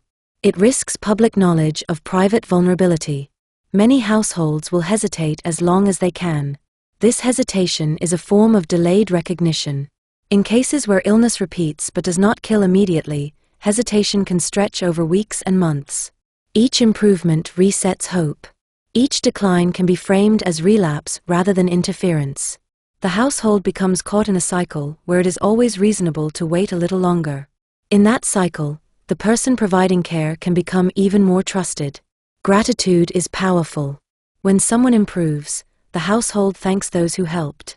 A housekeeper who manages illness may be praised, relied upon more heavily, and given greater authority. The household's dependence deepens precisely at the moment when scrutiny might have been most necessary. The question of when suspicion begins is therefore complex. It can begin with an outsider, a physician who notices unusual recurrence, a neighbor who hears too many reports, a relative who distrusts domestic staff. It can also begin with a practical observation, multiple members of the household falling ill, food tasting odd, supplies seeming inconsistent, a stored substance appearing wrong. Often, suspicion begins not as accusation but as an attempt to preserve trust through a safer explanation. The household tests the food, blames the market, changes suppliers, alters routine, or replaces a stored item. Only when these adjustments do not resolve the problem does the household begin to consider the possibility it has avoided. In later summaries of Zwanziger's case, this turning point is often linked to the testing of a household supply and the discovery of arsenic. That kind of discovery does not automatically identify a perpetrator, but it makes continued denial difficult. It shifts the question from why is everyone ill, to how did this substance enter what we consume? Once that question is asked, the field narrows quickly. The household begins to look at access. Who handled the stores? Who prepared the meals? Who controlled the cupboards? Who had keys? The answer in many homes points to the housekeeper. Not because she is the only person present, but because her role exists precisely to manage those things. This is why the housekeeper, when accused, is accused not for personality but for position. The service economy elevates certain workers into intimate access roles. That elevation is necessary for the household to function. It also means that when the household begins to suspect internal danger, it will often suspect the person who held access, regardless of how long she has been trusted. Chapter 9. The household that questioned. Suspicion does not begin with certainty. It begins with a moment when coping is no longer enough. A household can endure illness for a long time, especially when it seems to follow the familiar path of sickness and recovery. People adapt. They change meals. They change routines. They call the doctor again. They accept weakness as part of life. Yet there comes a point when the pattern becomes too persistent, too clustered, or too disruptive to be explained away. That point is not always dramatic. It is often practical. Someone falls ill after eating. Then someone else. Then another. The same remedies fail. The same symptoms repeat. The housekeeper's careful routines no longer restore normal life. The household begins to notice not only illness, but sequence. Sequence matters because it suggests mechanism. It suggests that something is being introduced, repeated, and controlled. At first, the household tries to find a mechanism that does not require betrayal. It looks for an explanation that preserves trust. This is why households so often begin by suspecting supplies rather than people.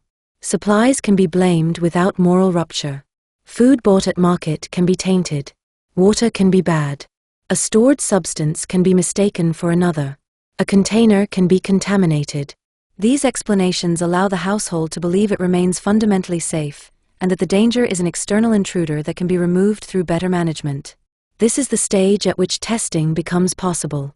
Testing, in this period, was not scientific in the modern laboratory sense. It was often a mixture of observation, crude chemical methods, and professional judgment. Still, the act of testing carries significance. It marks a shift from acceptance to inquiry. It also signals that the household has reached the limit of private management. Later accounts of Zwanziger's case frequently describe a household discovering arsenic in a stored substance, often salt. Salt matters because it was used routinely. It sat at the center of cooking. It was stored, handled, and replenished. If a household salt supply was contaminated with arsenic, it could produce repeated illness without requiring constant unusual preparation. It could also make harm appear as natural sickness because the meals themselves did not look strange. Whether salt was the precise substance tested in every account is less important than the logic of why salt appears in the narrative. It represents a domestic staple that no one ordinarily questions. When a staple becomes suspect, the household's sense of safety begins to collapse. A contaminated staple also narrows the question of access. Who had the keys to the stores? Who handled the cupboards? Who measured out supplies? Who supervised the kitchen? In many households, the answer points toward the person whose job was to control those routines, the housekeeper. Here the domestic economy of trust reveals its fragility. The very structure designed to make the household run smoothly, one person managing stores and meals, also makes it possible to focus suspicion on that person once the household begins to believe a substance has been introduced deliberately. Yet households rarely move directly from suspect substance to accusing the housekeeper. The step between the two is the most emotionally difficult. To accuse the housekeeper is to admit that the household's own judgment has failed. It is to accept that trust has been misplaced, not because of a simple error, but because of something darker. It is to acknowledge vulnerability inside the most private space. That acknowledgement carries social cost. Respectable households did not want scandal. They did not want neighbors to whisper that people in their home were being poisoned. They did not want to be seen as incapable of managing their own affairs. They did not want to be looked at closely. When private life becomes public, it becomes judgment. For households connected to authority, men in legal or administrative positions, the cost could feel even higher. Such men were expected to maintain order not only in public but in private. Their households were, in a sense, extensions of their public credibility. Disorder inside the home threatened the image of control. This is why suspicion often advances in stages. First, the household checks supplies quietly. Second, it watches routines more closely. Third, it consults a professional outsider, often a physician, in a way that can be framed as medical rather than legal. Only then does it involve formal authority. Each stage represents a step away from private management and toward public exposure. In a poisoning case, however, time itself becomes a pressure. If poisoning is suspected, it must be stopped. The household cannot simply observe indefinitely. Continued observation risks continued harm. The family's fear of scandal begins to compete with fear for life. At this point, the case shifts from household to institution. The household's role becomes that of witness and complainant. It provides testimony about symptoms, timing, and routines. It identifies who had access. It points to the worker who handled stores. In doing so, it turns private life into evidence. This transformation is not neutral. Evidence is shaped by what people remember and what they choose to disclose. A household may emphasize some details and minimize others. It may present itself as cautious and responsible. It may frame events in a way that protects reputation. This does not necessarily mean the household lies. It means the household has interests as well as fear. The worker, meanwhile, becomes the subject of that evidence. Her actions are reinterpreted. Her movements are re-examined. Her manner is assessed. Her past employment is scrutinized. Behavior that once appeared normal can be reread as suspicious. This rereading is one of the mechanisms by which a person becomes legible as guilty before the court has formally judged her. Once suspicion hardens, the practical steps that follow are predictable. Authorities detain the suspect. They question her. They secure household supplies. They consult physicians. They seek to confirm arsenic through examination. In Zwanziger's case, later summaries commonly report arrest in October 1809. Whatever the precise date, the shift is clear. The domestic sphere was no longer managing a crisis privately. The state had entered the home. The entry of the state changes everything. It changes the meaning of the household's routines. It changes the meaning of the worker's role. It changes illness into potential crime. It changes death into evidence. It also begins the process by which private trust is replaced by formal procedure. Chapter 10: Arrest and Interrogation. When the state intervenes in a private household crisis, it does so with a different purpose than the household itself. A household wants safety and quiet. It wants illness to end, fear to settle, and life to return to normal without public exposure. The state, by contrast, wants a case it can resolve. It wants a narrative it can prove. It wants a responsible party it can name, judge, and punish in order to restore confidence in authority. Arrest marks the moment that purpose takes control. In later accounts of Anna Margaretha Zwanziger's case, arrest is commonly placed in October 1809. Whether the exact day is consistently reported across sources is less important than the nature of the shift. The domestic world, cupboards, kitchens, sick rooms, supplies, becomes evidence. The worker who once functioned as household authority becomes a suspect in an official process designed to compel answers. This is not a gentle transformation. A housekeeper's authority inside the home depends on trust. That authority collapses instantly under suspicion. The same access that once made her indispensable now makes her dangerous. Keys become incriminating rather than practical. Familiar routines become possible methods. Competence becomes capability. Arrest also changes the balance of speech. In a household, a worker's speech is often constrained.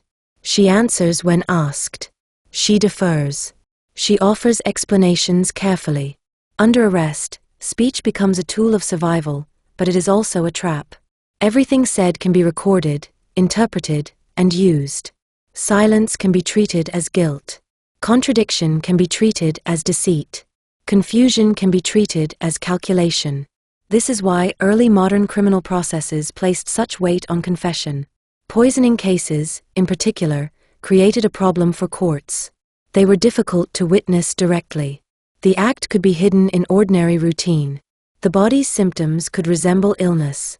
Evidence therefore often depended on pattern, access, and medical opinion. Confession offered something courts valued greatly, certainty that did not rely entirely on interpretation. The pressure to confess was therefore structural, not merely personal. Interrogation practices varied across jurisdictions, but the broad legal culture of the time treated the accused as a source of truth to be extracted. The accused was questioned repeatedly. Her answers were compared with evidence gathered from households and physicians. Inconsistencies were pursued. The aim was to produce a coherent account that could be presented as truth. Coherence mattered because it functioned as proof. A coherent narrative reassured the court that it had understood what happened. It also reassured the public that the state's authority extended into the domestic sphere. A poisoning case that ended without confession or clear story left too much uncertainty behind. Courts disliked that uncertainty. It threatened the sense of control that punishment was meant to restore. It is important to understand that confession in this period was not necessarily a spontaneous moral act. It could be influenced by fear, fatigue, coercive questioning, or the belief that confession might change the manner of punishment.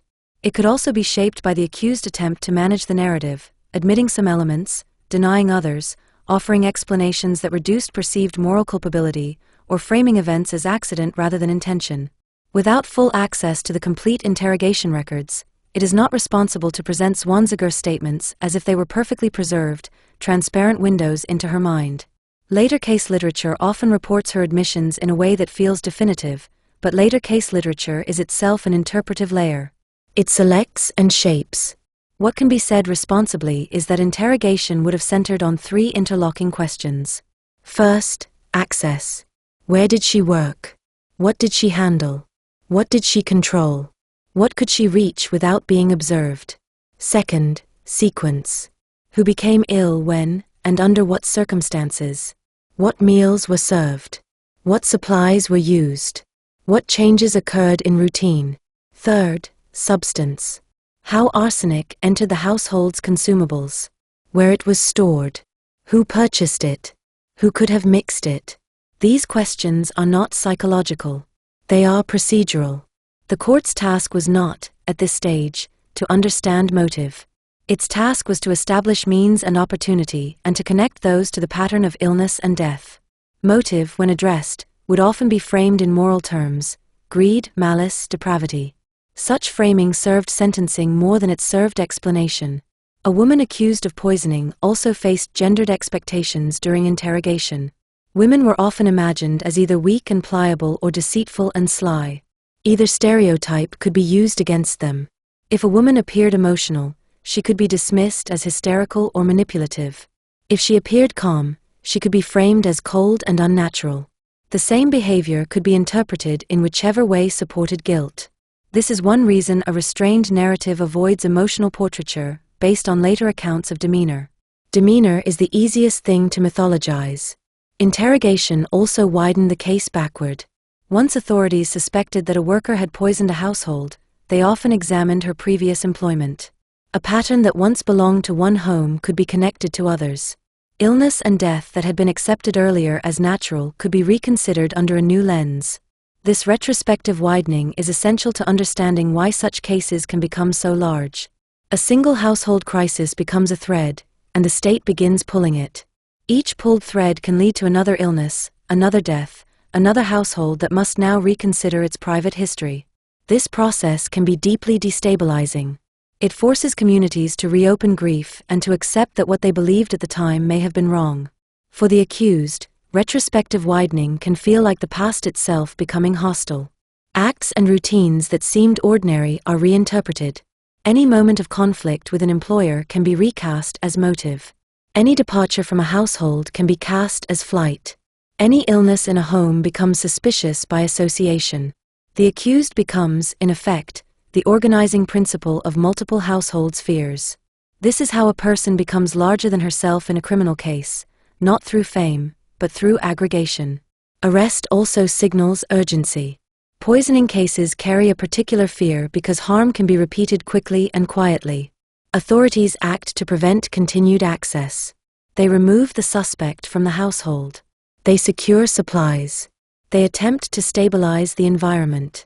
In doing so, they also change what the household can remember. Once a suspect is removed, the household begins reconstructing events. It replays meals, conversations, symptoms. Memory becomes narrative, and narrative becomes evidence. This transformation is unavoidable. It is also why the court story can harden quickly. Early impressions and fears can shape what people later recall as important. Interrogation is the point at which the court begins shaping that story deliberately. It tests accounts against each other. It pushes for a sequence that can be written down. It seeks admissions that remove doubt. It prepares for the involvement of medical authority. Because in a poisoning case, the body must eventually be asked to confirm what people suspect. Chapter 11, Medicine, Proof, and the Limits of Certainty. Once suspicion entered the legal domain, the household story was no longer enough. Illness had to become evidence. Pattern had to become proof. Fear had to be translated into something a court could recognize as fact. In poisoning cases, this translation depended heavily on medicine. Yet medicine at the beginning of the 19th century was itself in transition. It occupied an uncertain position between observation, theory, and emerging experimentation. Courts relied on physicians not because medicine was definitive, but because it offered the best available authority for interpreting the body. That authority was not absolute. Physicians of the period were trained to observe symptoms, classify diseases, and offer prognosis. They were less able to identify invisible agents. Toxicology existed, but it was uneven, developing, and often contested. Arsenic, despite its notoriety, did not always leave unmistakable traces that could be identified with confidence using the methods then available. This meant that medical testimony was persuasive rather than conclusive. Doctors could describe what they saw. They could describe inflammation, irritation, unusual changes to organs, and patterns consistent with poisoning. They could say that symptoms aligned with arsenic exposure. They could say that findings were suspicious. What they often could not say was that arsenic was present beyond doubt, particularly long after death. Yet courts needed certainty. The gap between what medicine could provide and what law demanded shaped how cases like Zwanziger were constructed.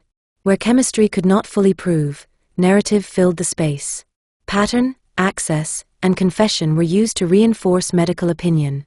Together, they formed a case that felt solid even if no single element was decisive on its own.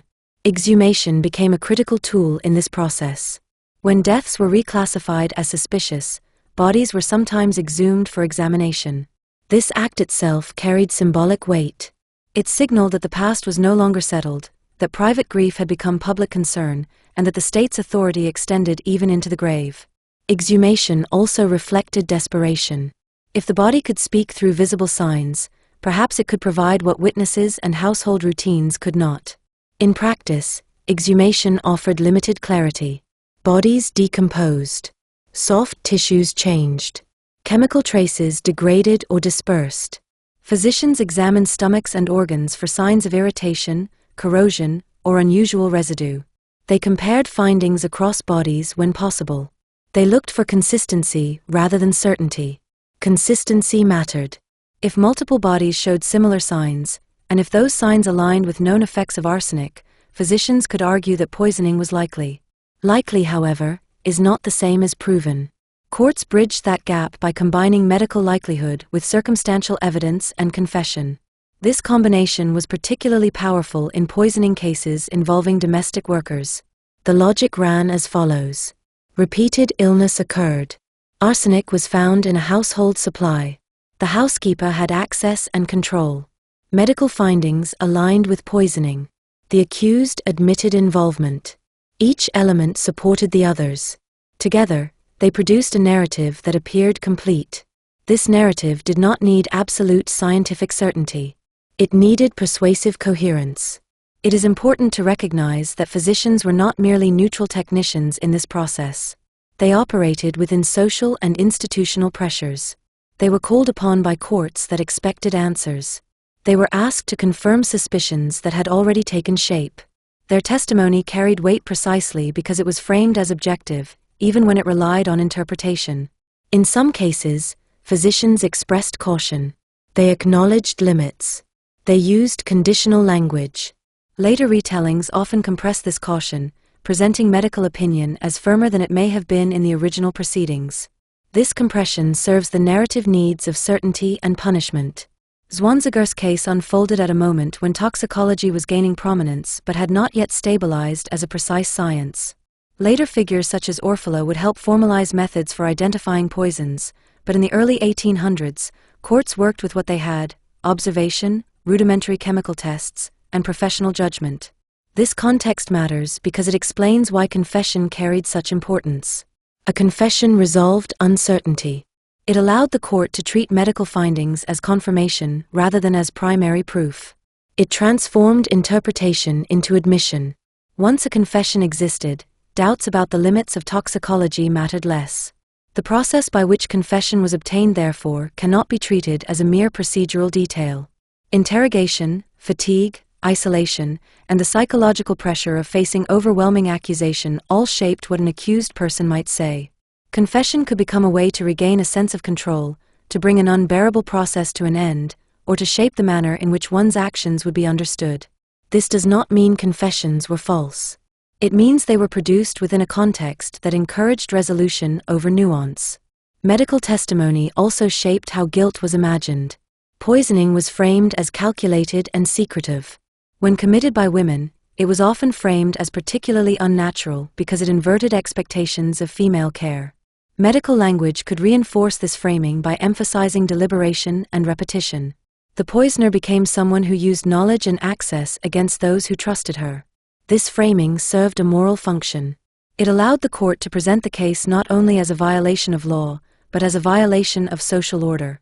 The limits of medicine, then, did not weaken the case. They strengthened the court's reliance on narrative coherence and moral clarity. Where science could not provide certainty, story provided meaning. This is why it is misleading to imagine early poisoning trials as crude or irrational. They were rational within the logic of their time. They used the best available tools to produce an outcome that restored confidence in authority. The cost of that confidence was complexity. Ambiguity was flattened. Alternative explanations were narrowed. The accused life was reduced to a sequence that fit the charge. The household's fear became the court's story. Once that story was accepted, it was difficult to disturb. Chapter 12: The Court and the Making of Guilt. A courtroom is not a space designed to hold uncertainty open. It is designed to close it. When Anna Margaretha Zwanziger's case reached the point of judgment, the facts were no longer only facts. They were arranged into a narrative of guilt. This arrangement did not require theatrical distortion. It required selection, emphasis, and moral framing, ordinary tools of law in a period when courts sought not only to punish but to restore confidence in order. To understand how guilt was made in this context is not to deny wrongdoing. It is to recognize that guilt in court is produced through process. Evidence is gathered, interpreted, and weighted. Testimony is shaped by memory and interest. Medicine offers probability. Confession supplies certainty. The court then binds these elements together into a story that can be sentenced. The legal culture of the early 19th century German states differed from modern expectations in significant ways. The process was not designed around two equal sides battling before a jury. It was more inquisitorial in character. Judges played an active role in gathering and evaluating evidence. The accused was questioned within a structure that treated confession as particularly valuable. Defense as an independent, fully empowered counterforce was not the central organizing principle. This matters because it affects how we read the case. A modern reader may assume that trial means adversarial contest, prosecution argument, defense argument, cross-examination, a jury weighing competing narratives. In Zwanziger's context, the court's narrative was built more centrally by the authorities themselves. Once suspicion hardened and evidence was gathered, the process tended toward confirmation rather than balanced exploration. Poisoning cases suited this structure. They relied heavily on inference, access, pattern, and symptom. Such inference can feel unsatisfying without confession. Courts therefore pursued confession not merely to gain information, but to complete the moral architecture of judgment. A confession allowed the court to claim not only that a crime occurred, but that the accused acknowledged its truth. Later accounts of Zwanziger often describe confession as central. Yet the precise nature of what she admitted and how those admissions were recorded is not always consistent across retellings. This is where a restrained history must be careful. It is easy to repeat vivid reported lines. It is harder to verify how those lines were obtained, what questions preceded them, and what pressures shaped them. What can be said responsibly is that the court was dealing with an accumulation of elements that together were difficult to dismiss. Repeated illness and death associated with her presence. Arsenic discovered in a household supply. A role that provided access to food and stores. Medical testimony consistent with poisoning. Statements by the accused that supported a deliberate pattern. Taken together, this created a case that could be framed as not merely possible but compelling. The courtroom process also reframed Zwanziger's identity. In households, a housekeeper is valued for order. In court, she is reframed as a source of disorder. Her authority becomes a form of threat. Her competence becomes capability. Her discretion becomes concealment. Her mobility becomes suspicious. Her employment history becomes a trail rather than a resume. This reframing is not inherently unfair, it is how courts interpret a person's position in relation to alleged acts. Yet it has a particular force in cases involving domestic workers, because domestic work is already associated with intimacy and secrecy. A housekeeper is inside the home but not fully of it. She belongs by function rather than by kinship. That partial belonging can make betrayal seem especially plausible once fear takes hold. Gender shaped this interpretation as well. Women accused of violent harm were often judged through a lens of moral inversion. A woman was expected to care, to be gentle, to be pious, to nurture. When a woman was accused of poisoning, the act was framed not only as illegal but as unnatural. Poisoning itself was seen as a secretive method, aligned with the domestic sphere. A woman using food and nursing as instruments of harm fitted existing anxieties about women's hidden power. This cultural fit made the narrative easy to tell. It also made it harder for the accused to be seen as anything other than what the court needed her to be, a person who had used domestic trust as cover for deliberate harm. The court's narrative often extends backward into biography. Once a person is suspected of repeated wrongdoing, her past is reread in search of meaning. Widowhood can be framed as hardship or as grievance. Employment changes can be framed as necessity or as flight. Personal conflicts can be framed as ordinary friction or as motive. This is where later crime writing often becomes careless, building psychological portraits on scant evidence. Courts themselves sometimes leaned into moral explanation as part of sentencing, portraying a defendant as corrupt, depraved, or incorrigible. This moral portrait served the logic of punishment. If the person is beyond reform, severe punishment appears necessary. Severe punishment also served a broader social purpose. Zwanziger's case threatened confidence in the household as a safe unit. It suggested that harm could occur not through strangers or public criminals, but through a trusted worker inside private life. Such a threat required an answer that was clear, final, and public. The state needed to demonstrate that private disorder could be corrected by public authority. This is one reason the death sentence carried more meaning than individual retribution. Execution was a declaration. The state could restore the boundary that had been breached. It could remove the person who embodied the breach. It could reassure society that order still held. In Zwanziger's case, the sentence is generally described as death by beheading, with execution carried out in 1811. The method matters because it was a formal act, framed as lawful rather than chaotic. It placed the state's power in clear view. Yet even as the court produced closure, it also produced something else, a type. Zwanziger became not only a convicted person but a figure who could be retold as the housekeeper poisoner, the woman who used domestic intimacy against those who trusted her. This type would outlive the facts of her life. It would shape later retellings and public imagination. The The court thus did more than judge. It created a story that could circulate. This circulation is part of how the case becomes historical, not only through the acts themselves, but through how institutions and communities process the breach of trust. Chapter 13: Sentence, Execution, and the Work of Closure. A sentence is meant to end a case. An execution is meant to end doubt. When the court pronounced Anna Margaretha Zwanziger's punishment, it was not merely responding to the facts of the case as it understood them. It was responding to the disturbance those facts had caused. Poisoning within private households struck at the heart of social confidence. It suggested that trust, the invisible mechanism holding domestic life together, could be exploited from within. The state's answer to that suggestion had to be decisive. Death by beheading was the chosen form of punishment. This method mattered. It was formal, swift, and associated with lawful authority rather than mob violence. It marked the act as a function of justice, not revenge. The state presented itself as controlled, rational, and capable of restoring order through measured force.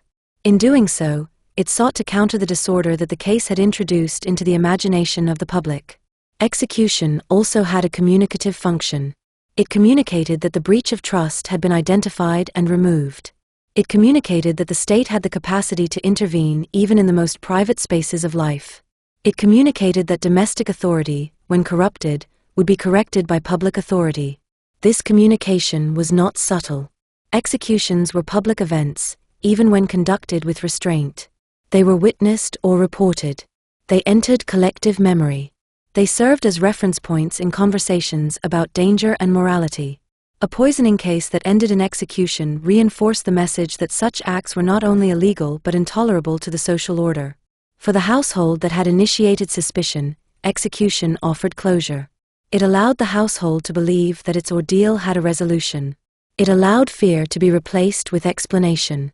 It allowed illness and death to be framed as crimes committed by an individual rather than as evidence of systemic vulnerability.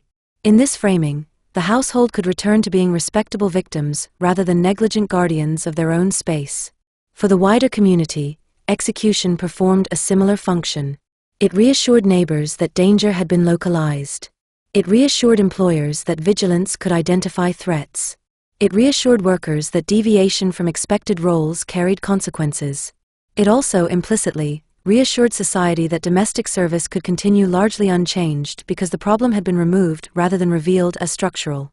This is where the idea of closure must be treated carefully. Closure is not neutral.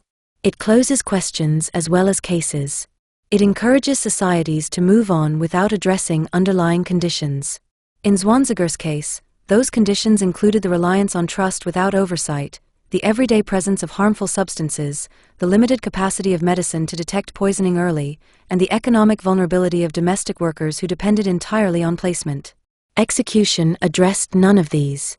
It removed one person and transformed her into a symbol.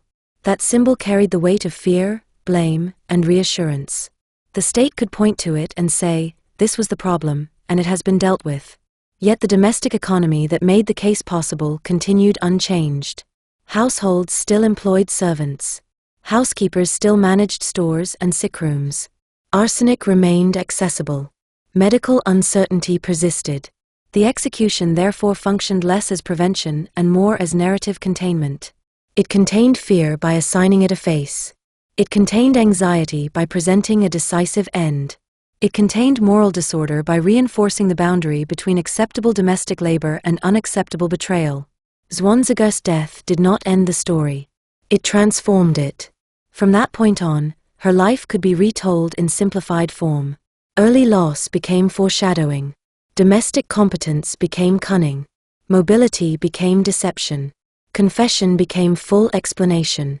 The messy complexity of survival within narrow options was flattened into a cautionary tale. This flattening served later writers well. It allowed the case to be repeated as an example rather than examined as a system. It allowed readers to feel safe in the belief that such danger belonged to the past or to exceptional individuals. It also allowed the victims to disappear into the background. In many retellings, those who fell ill or died are unnamed. Their lives are reduced to markers in a sequence. This reduction mirrors the way domestic labor itself often disappears from view. The worker is visible only when something goes wrong. The victims are visible only as proof. A restrained account must resist this temptation. It must recognize that execution is not the moral center of the story.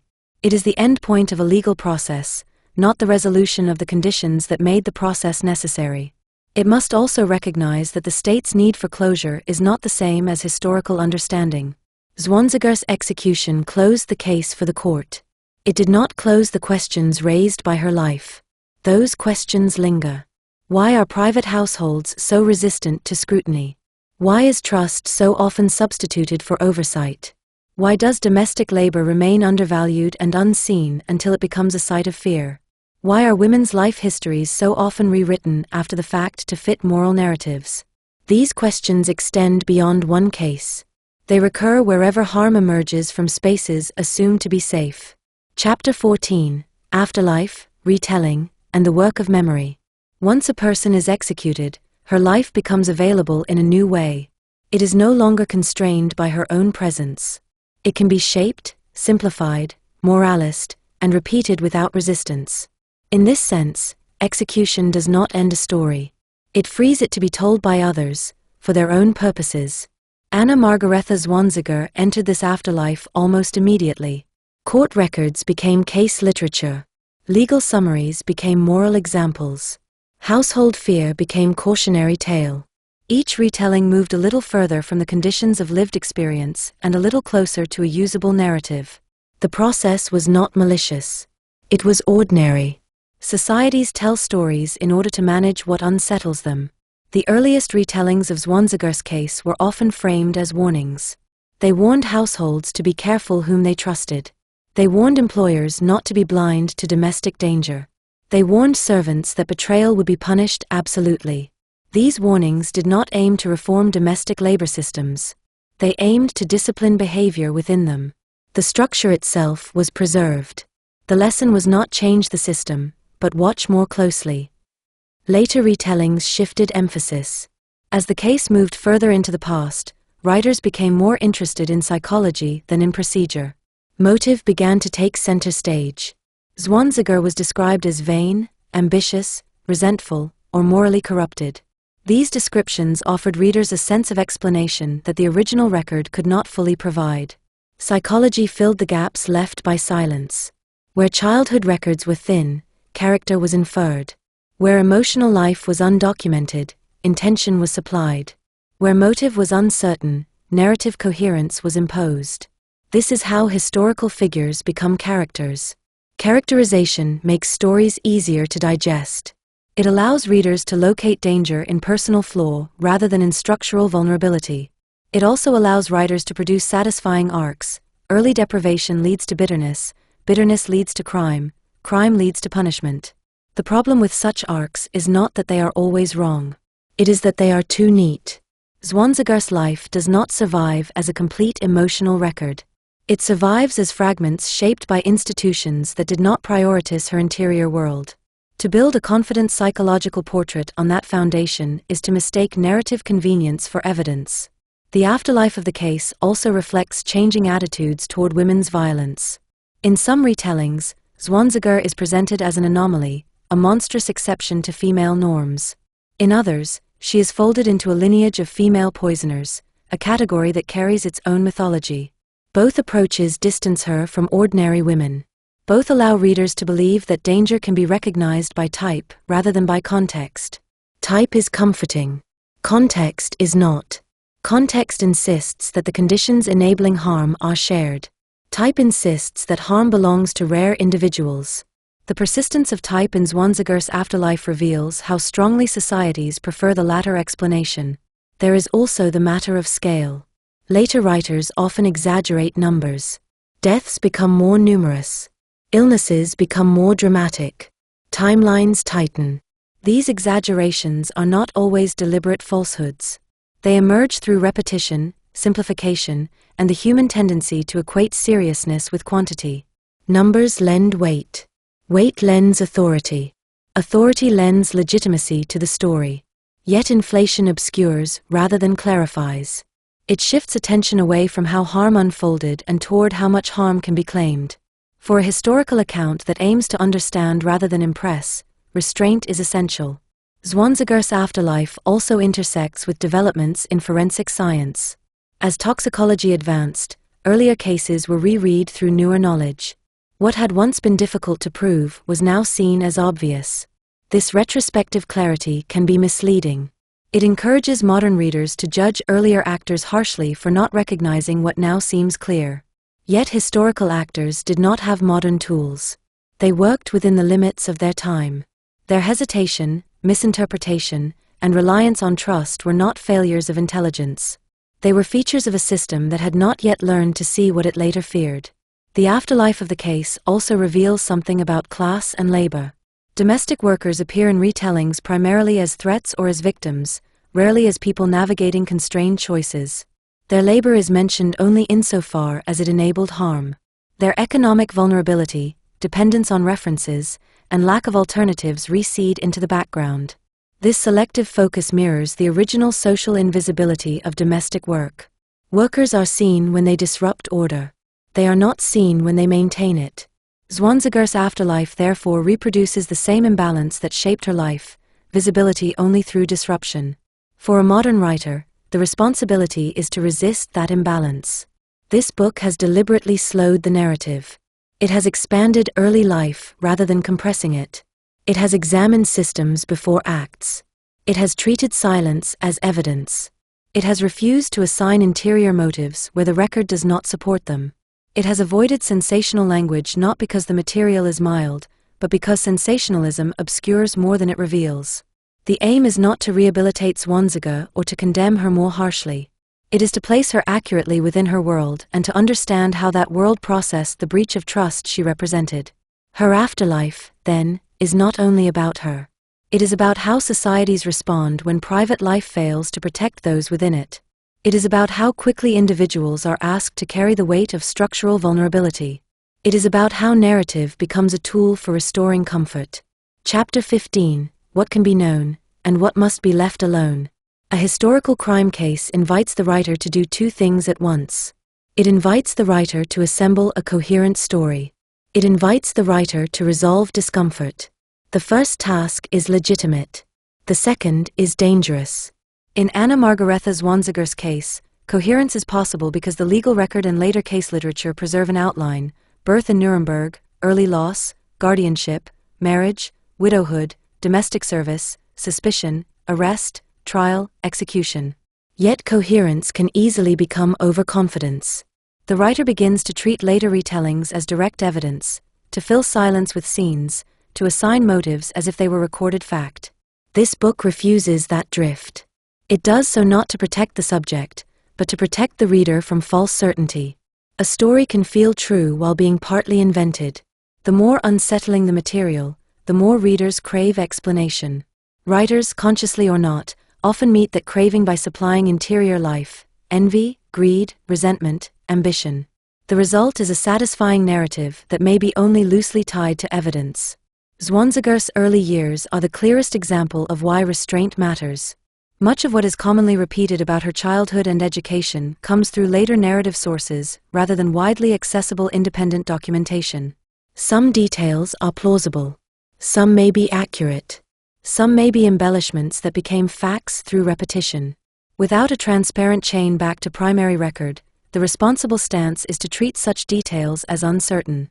Uncertainty is not failure. It is honesty. The archive is uneven because the world that produced it was uneven in what it valued. Women's private lives were rarely preserved in detail unless they intersected with property, scandal, or law. Domestic workers were recorded when they disrupted order, not when they maintained it. Children were recorded when they became administrative problems, not when they simply grew. Zwanziger's voice survives only indirectly. If she wrote letters, few are preserved in forms accessible to the general reader. If she expressed inner motives in interrogation, those expressions were shaped by the pressures of legal procedure, mediated by recorders, and often filtered through later authors.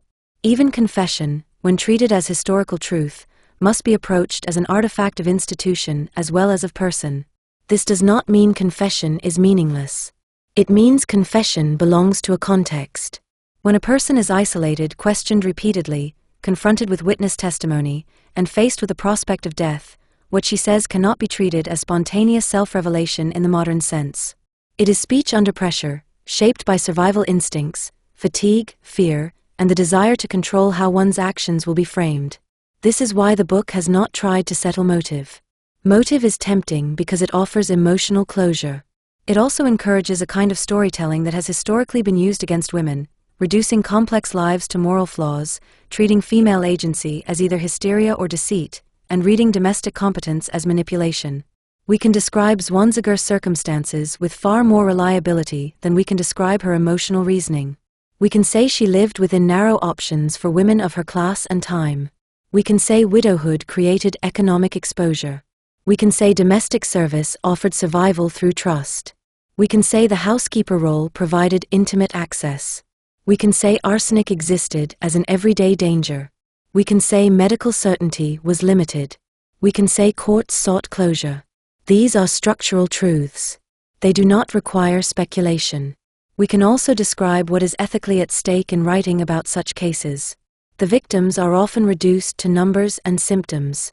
Their lives are rarely preserved in the same detail as the accused's downfall. This imbalance can be reproduced by the writer without intention. A book can become obsessed with the accused methods and motives and treat the victims as necessary props. This book resists that. It does not linger on suffering. It does not catalogue gore. It acknowledges harm without turning it into spectacle. It also resists another common distortion, treating the case as evidence that domestic workers are inherently suspect. Zwanziger's case was unsettling partly because it involved a domestic worker. That does not justify projecting suspicion onto a whole class of laborers whose work was necessary, undervalued, and often exploitative in its conditions. To write responsibly about domestic crime is to keep class and power visible, not to erase them in favor of fear.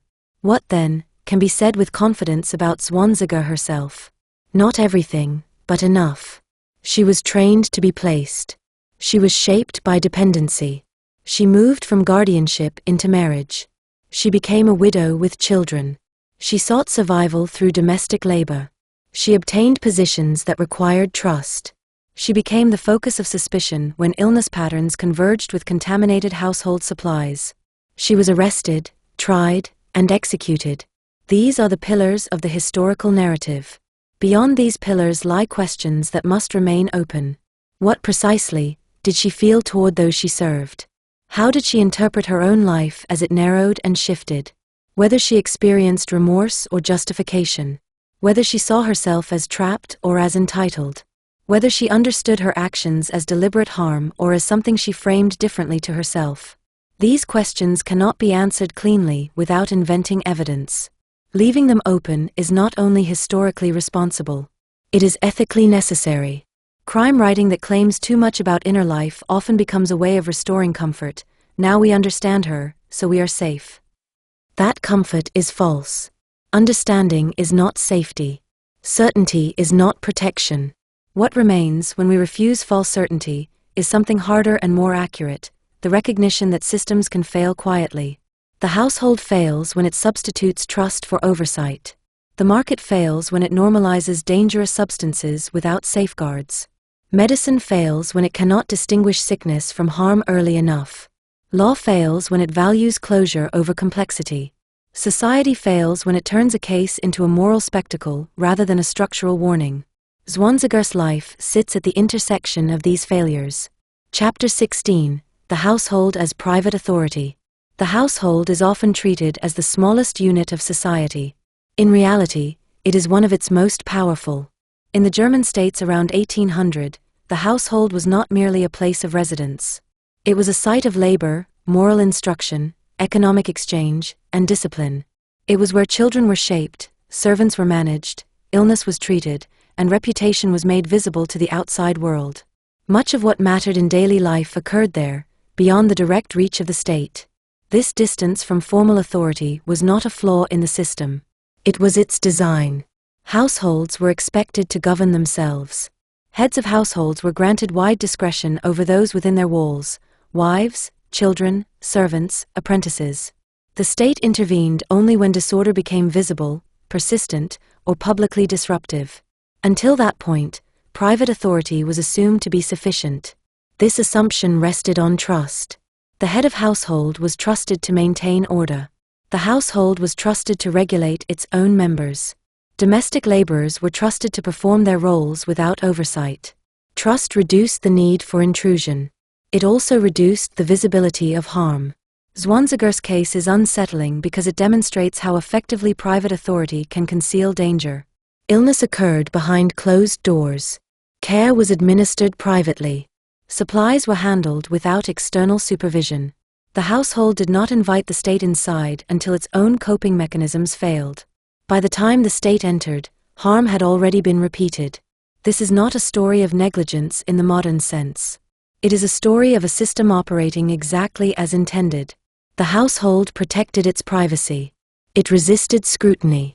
It interpreted events in ways that preserved its own legitimacy. These behaviors were rational within a culture that valued domestic autonomy. Private authority also shapes how responsibility is assigned. When harm emerges from within a household, the tendency is to identify an internal violator rather than to question the structure itself. A servant becomes the culprit. A wife becomes the problem. A child becomes unruly. The household can then be restored by removing the offender, without altering the rules that govern domestic life. This pattern is visible in Zwanziger's case. The narrative that followed her execution framed the household as an innocent victim infiltrated by a dangerous individual. That framing allowed society to avoid a more uncomfortable possibility, that the domestic economy of trust, reliance, and invisibility made such harm possible. The household, in other words, was not only the setting of the crime. It was one of its enabling conditions. This does not mean households are inherently unsafe. It means they operate on assumptions that can fail quietly. They prioritize continuity. They discourage outside interference. They normalize adaptation to problems rather than investigation. These traits are functional most of the time. They become dangerous when harm hides within routine. The figure of the housekeeper sits at the center of this tension. The housekeeper embodies private authority delegated. She acts on behalf of the household head while remaining economically dependent and socially subordinate. She is expected to manage without supervision and to do so invisibly. Her authority is real but unacknowledged. Her power is practical but denied. When harm is traced to such a figure, the shock is intense because it reveals how much trust has been invested without recognition. Zwanziger's case therefore exposes not only the vulnerability of households, but the fragility of the stories they tell about themselves. The idea that the home is a naturally moral space collapses when harm is revealed as internal. The household must then either transform or deny. Denial is easier. Denial allows the household to preserve its form. It allows employers to continue trusting servants while telling themselves they are now more careful. It allows the state to intervene decisively without questioning the boundary between public authority and private life. Transformation would require something else. It would require rethinking how domestic labor is supervised. It would require acknowledging that trust alone is not protection. It would require accepting that private spaces can produce public harm. Such transformation did not occur after Zwanziger's case. Nor did it occur after similar cases elsewhere. The household remained sacrosanct. Domestic service remained informal. Oversight remained minimal. The lesson absorbed was not structural. It was moral. Beware the wrong woman. This moral lesson has had a long life. It resurfaces whenever domestic workers are suspected as threats rather than as laborers operating within constrained conditions. It resurfaces whenever women's authority inside the home is treated as inherently suspicious. It resurfaces whenever harm is explained through character rather than through context. To write Zwanziger's story responsibly is to refuse that lesson. Her case does not prove that domestic workers are dangerous. It proves that domestic systems depend heavily on trust while offering few mechanisms for early detection of harm. It proves that vulnerability can be hidden by routine. It proves that private authority can fail without appearing to do so until damage is done. The household is powerful because it is private. It is also fragile for the same reason. This fragility is not unique to the past. It persists wherever work, care, and authority are concentrated behind closed doors. Zwanziger's case resonates not because it is sensational, but because it reveals a pattern that remains recognizable. Chapter 17, Pattern Without Typology. When cases like Margaretha Zwanziger's are placed beside one another, there is a temptation to draw a line around them and give that line a name. Writers and authorities have long done this. They speak of female poisoners, of domestic murderers, of women who kill quietly rather than violently. These labels promise insight. They suggest that if we can identify a type, we can recognize danger before it takes shape. This promise is misleading. What repeats across cases is not personality. It is structure. Across Europe in the 18th and 19th centuries, instances of repeated domestic poisoning tend to emerge from similar conditions. They occur in private households. They involve substances that are present for legitimate reasons. They unfold slowly, often over months or years. They rely on trust rather than force. They are recognized late, when patterns can no longer be ignored. The similarities are not accidental. They are produced by shared social arrangements. Women's work was concentrated in private space. Care was feminized and undervalued. Medical authority was intermittent. Households were shielded from oversight. Economic dependence limited mobility and choice. When harm occurs under these conditions, it tends to look similar regardless of the individual involved. This is why typology is a distraction. Typology encourages the reader to search for inner traits: deceitfulness, coldness, ambition, resentment. These traits may exist, but they do not explain why harm could be repeated without detection. They also do not explain why similar cases appear in different places and times under similar domestic arrangements. A structural reading does. Consider what happens when a woman's labor places her in control of food and care. She becomes essential. Her presence is stabilizing. Her routines are trusted. The household adapts to her methods. This adaptation reduces scrutiny. Reduced scrutiny increases opportunity. Opportunity, combined with vulnerability, allows repetition. This pattern does not require a particular kind of woman. It requires a particular kind of system. In many historical cases, once suspicion finally arises, authorities look backward and find earlier deaths that can be reinterpreted. These reinterpretations often expand the case dramatically. What had been accepted as natural misfortune becomes retroactively criminal. This expansion contributes to the sense of monstrosity that later retellings emphasize. Yet the expansion is itself a product of delayed recognition.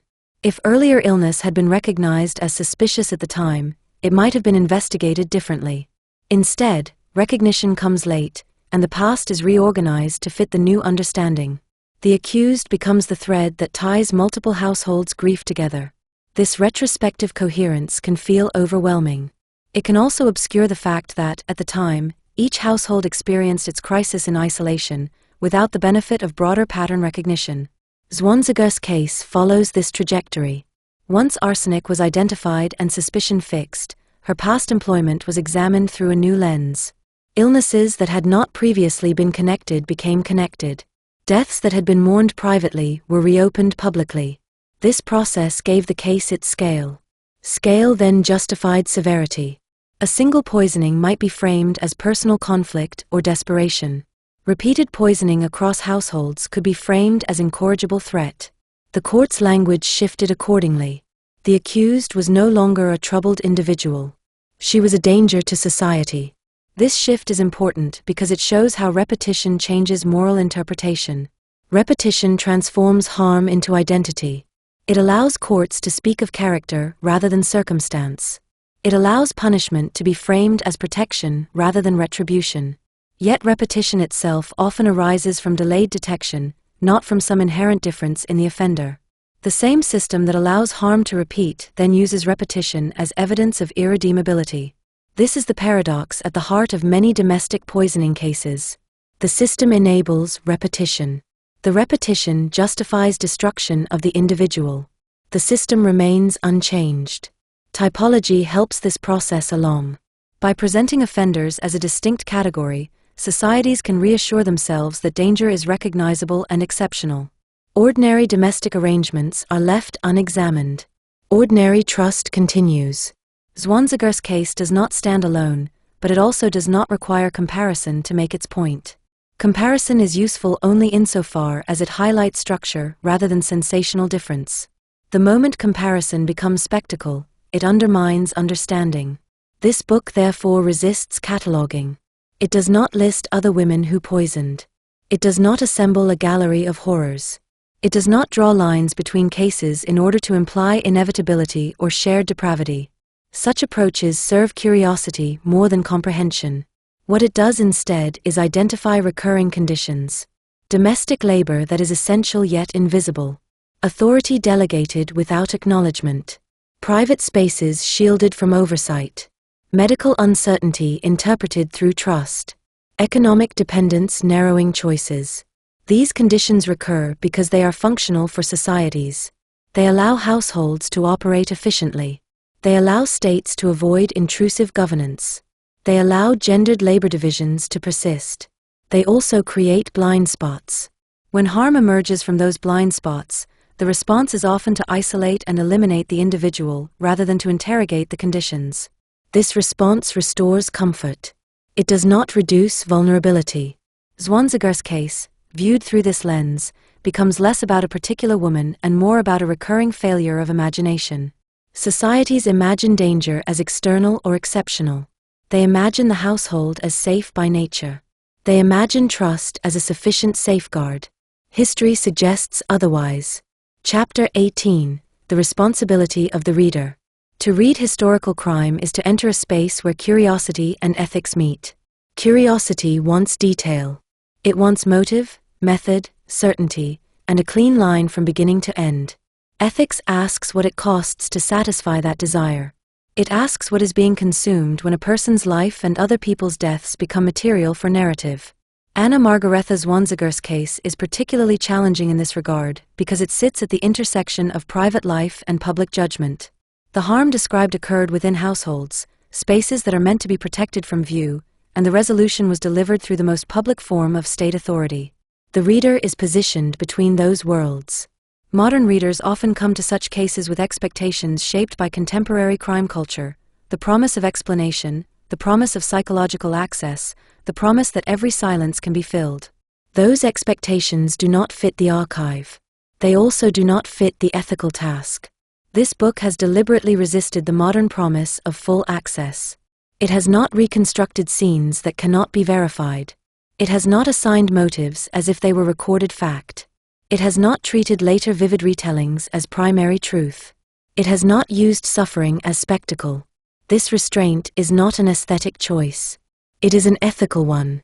The first responsibility of the reader is to understand what the archive can and cannot provide.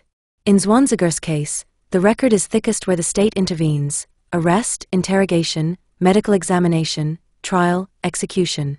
It is thin where a person lives most of her life: childhood, domestic routine, private relationships, internal reasoning.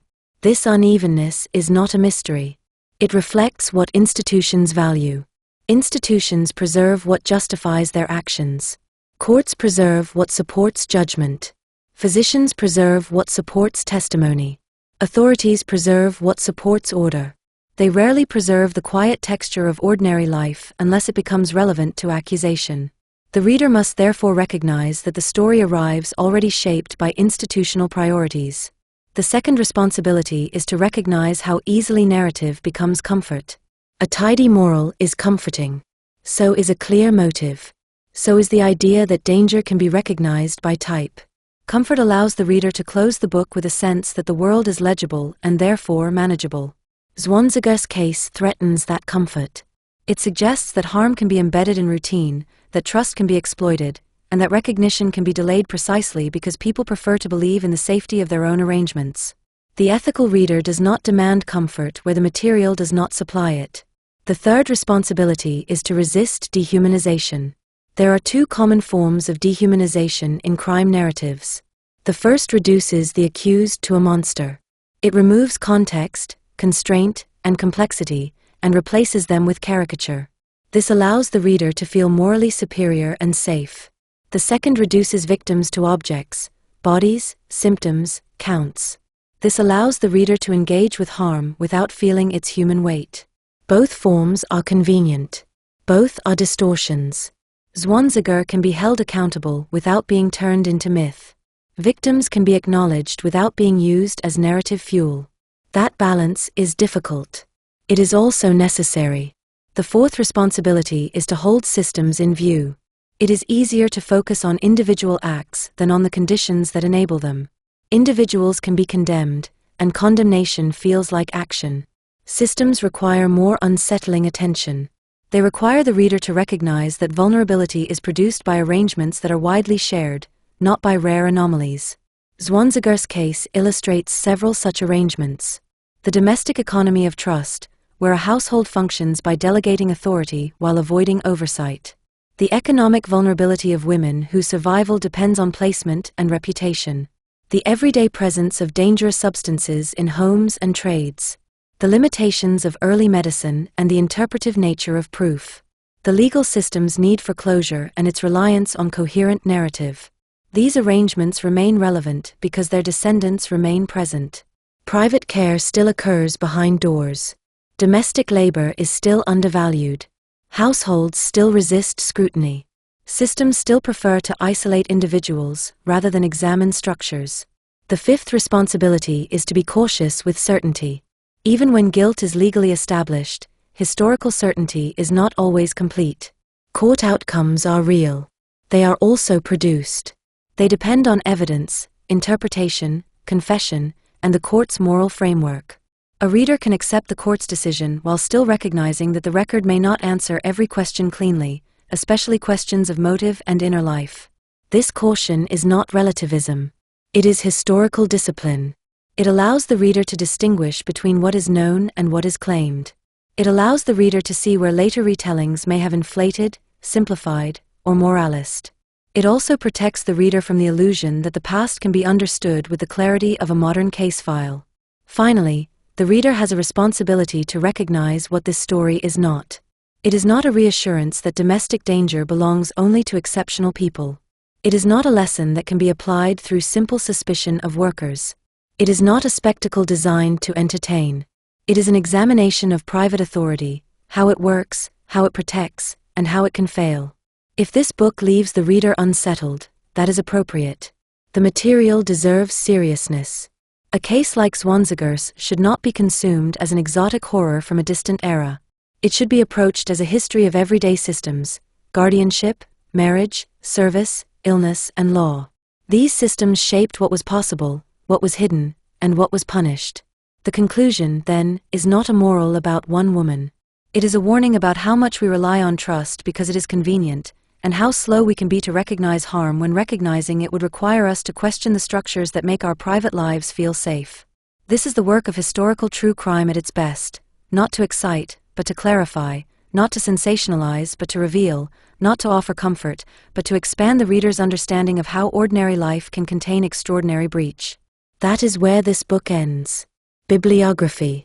Primary case literature and legal sources. Fallbach, Paul Johann Anselm Vaughan. Aktenmassage Darstellung merkwürdiger Verbrechen. Gießen, George Friedrich Heyer, 1828. Geschichte and Verbrechen. Anna Margaretha Zwanziger. German language case summary and contextual notes. Executed today. 1811, Anna Maria Zwanziger. Historical essay reflecting 19th and 20th century retelling traditions. Wikipedia contributors. Anna Maria Zwanziger. Overview article synthesizing earlier sources. Medical, toxicological, and forensic context. Jensen, William B. The Marsh Test for Arsenic. University of Cincinnati, Museum Notes. Office of Justice Programs, NCJRS. Pioneer forensic toxicologists, Marsh, Orfila, and their predecessors. Science History Institute. An Everyday Poison. Historical overview of arsenic use and perception. Wikipedia contributors. Marsh Test. Background reference on early arsenic detection methods. Medica, a journal of clinical medicine. Matthew Joseph Bonaventure Orfila, 1787 to 1853, the founder of modern toxicology. Domestic Service, Household Authority, and Social History. Davidoff, Leonore, and Catherine Hall. Family Fortunes, Men and Women of the English Middle Class 1780 to 1850. London, Routledge, 1987. Horrell, Sarah, and Jane Humphreys. Women's labor force participation and the transition to the male breadwinner family, 1790 to 1865. Economic History Review. Wiesner-Hanks, Mary E., Women and Gender in Early Modern Europe. Cambridge, Cambridge University Press. Legal and Cultural Context. Langbein, John H. The Origins of Adversary Criminal Trial. Oxford, Oxford University Press. BTJ.M. Crime and the Courts in England 1660 to 1800. Princeton, Princeton University Press.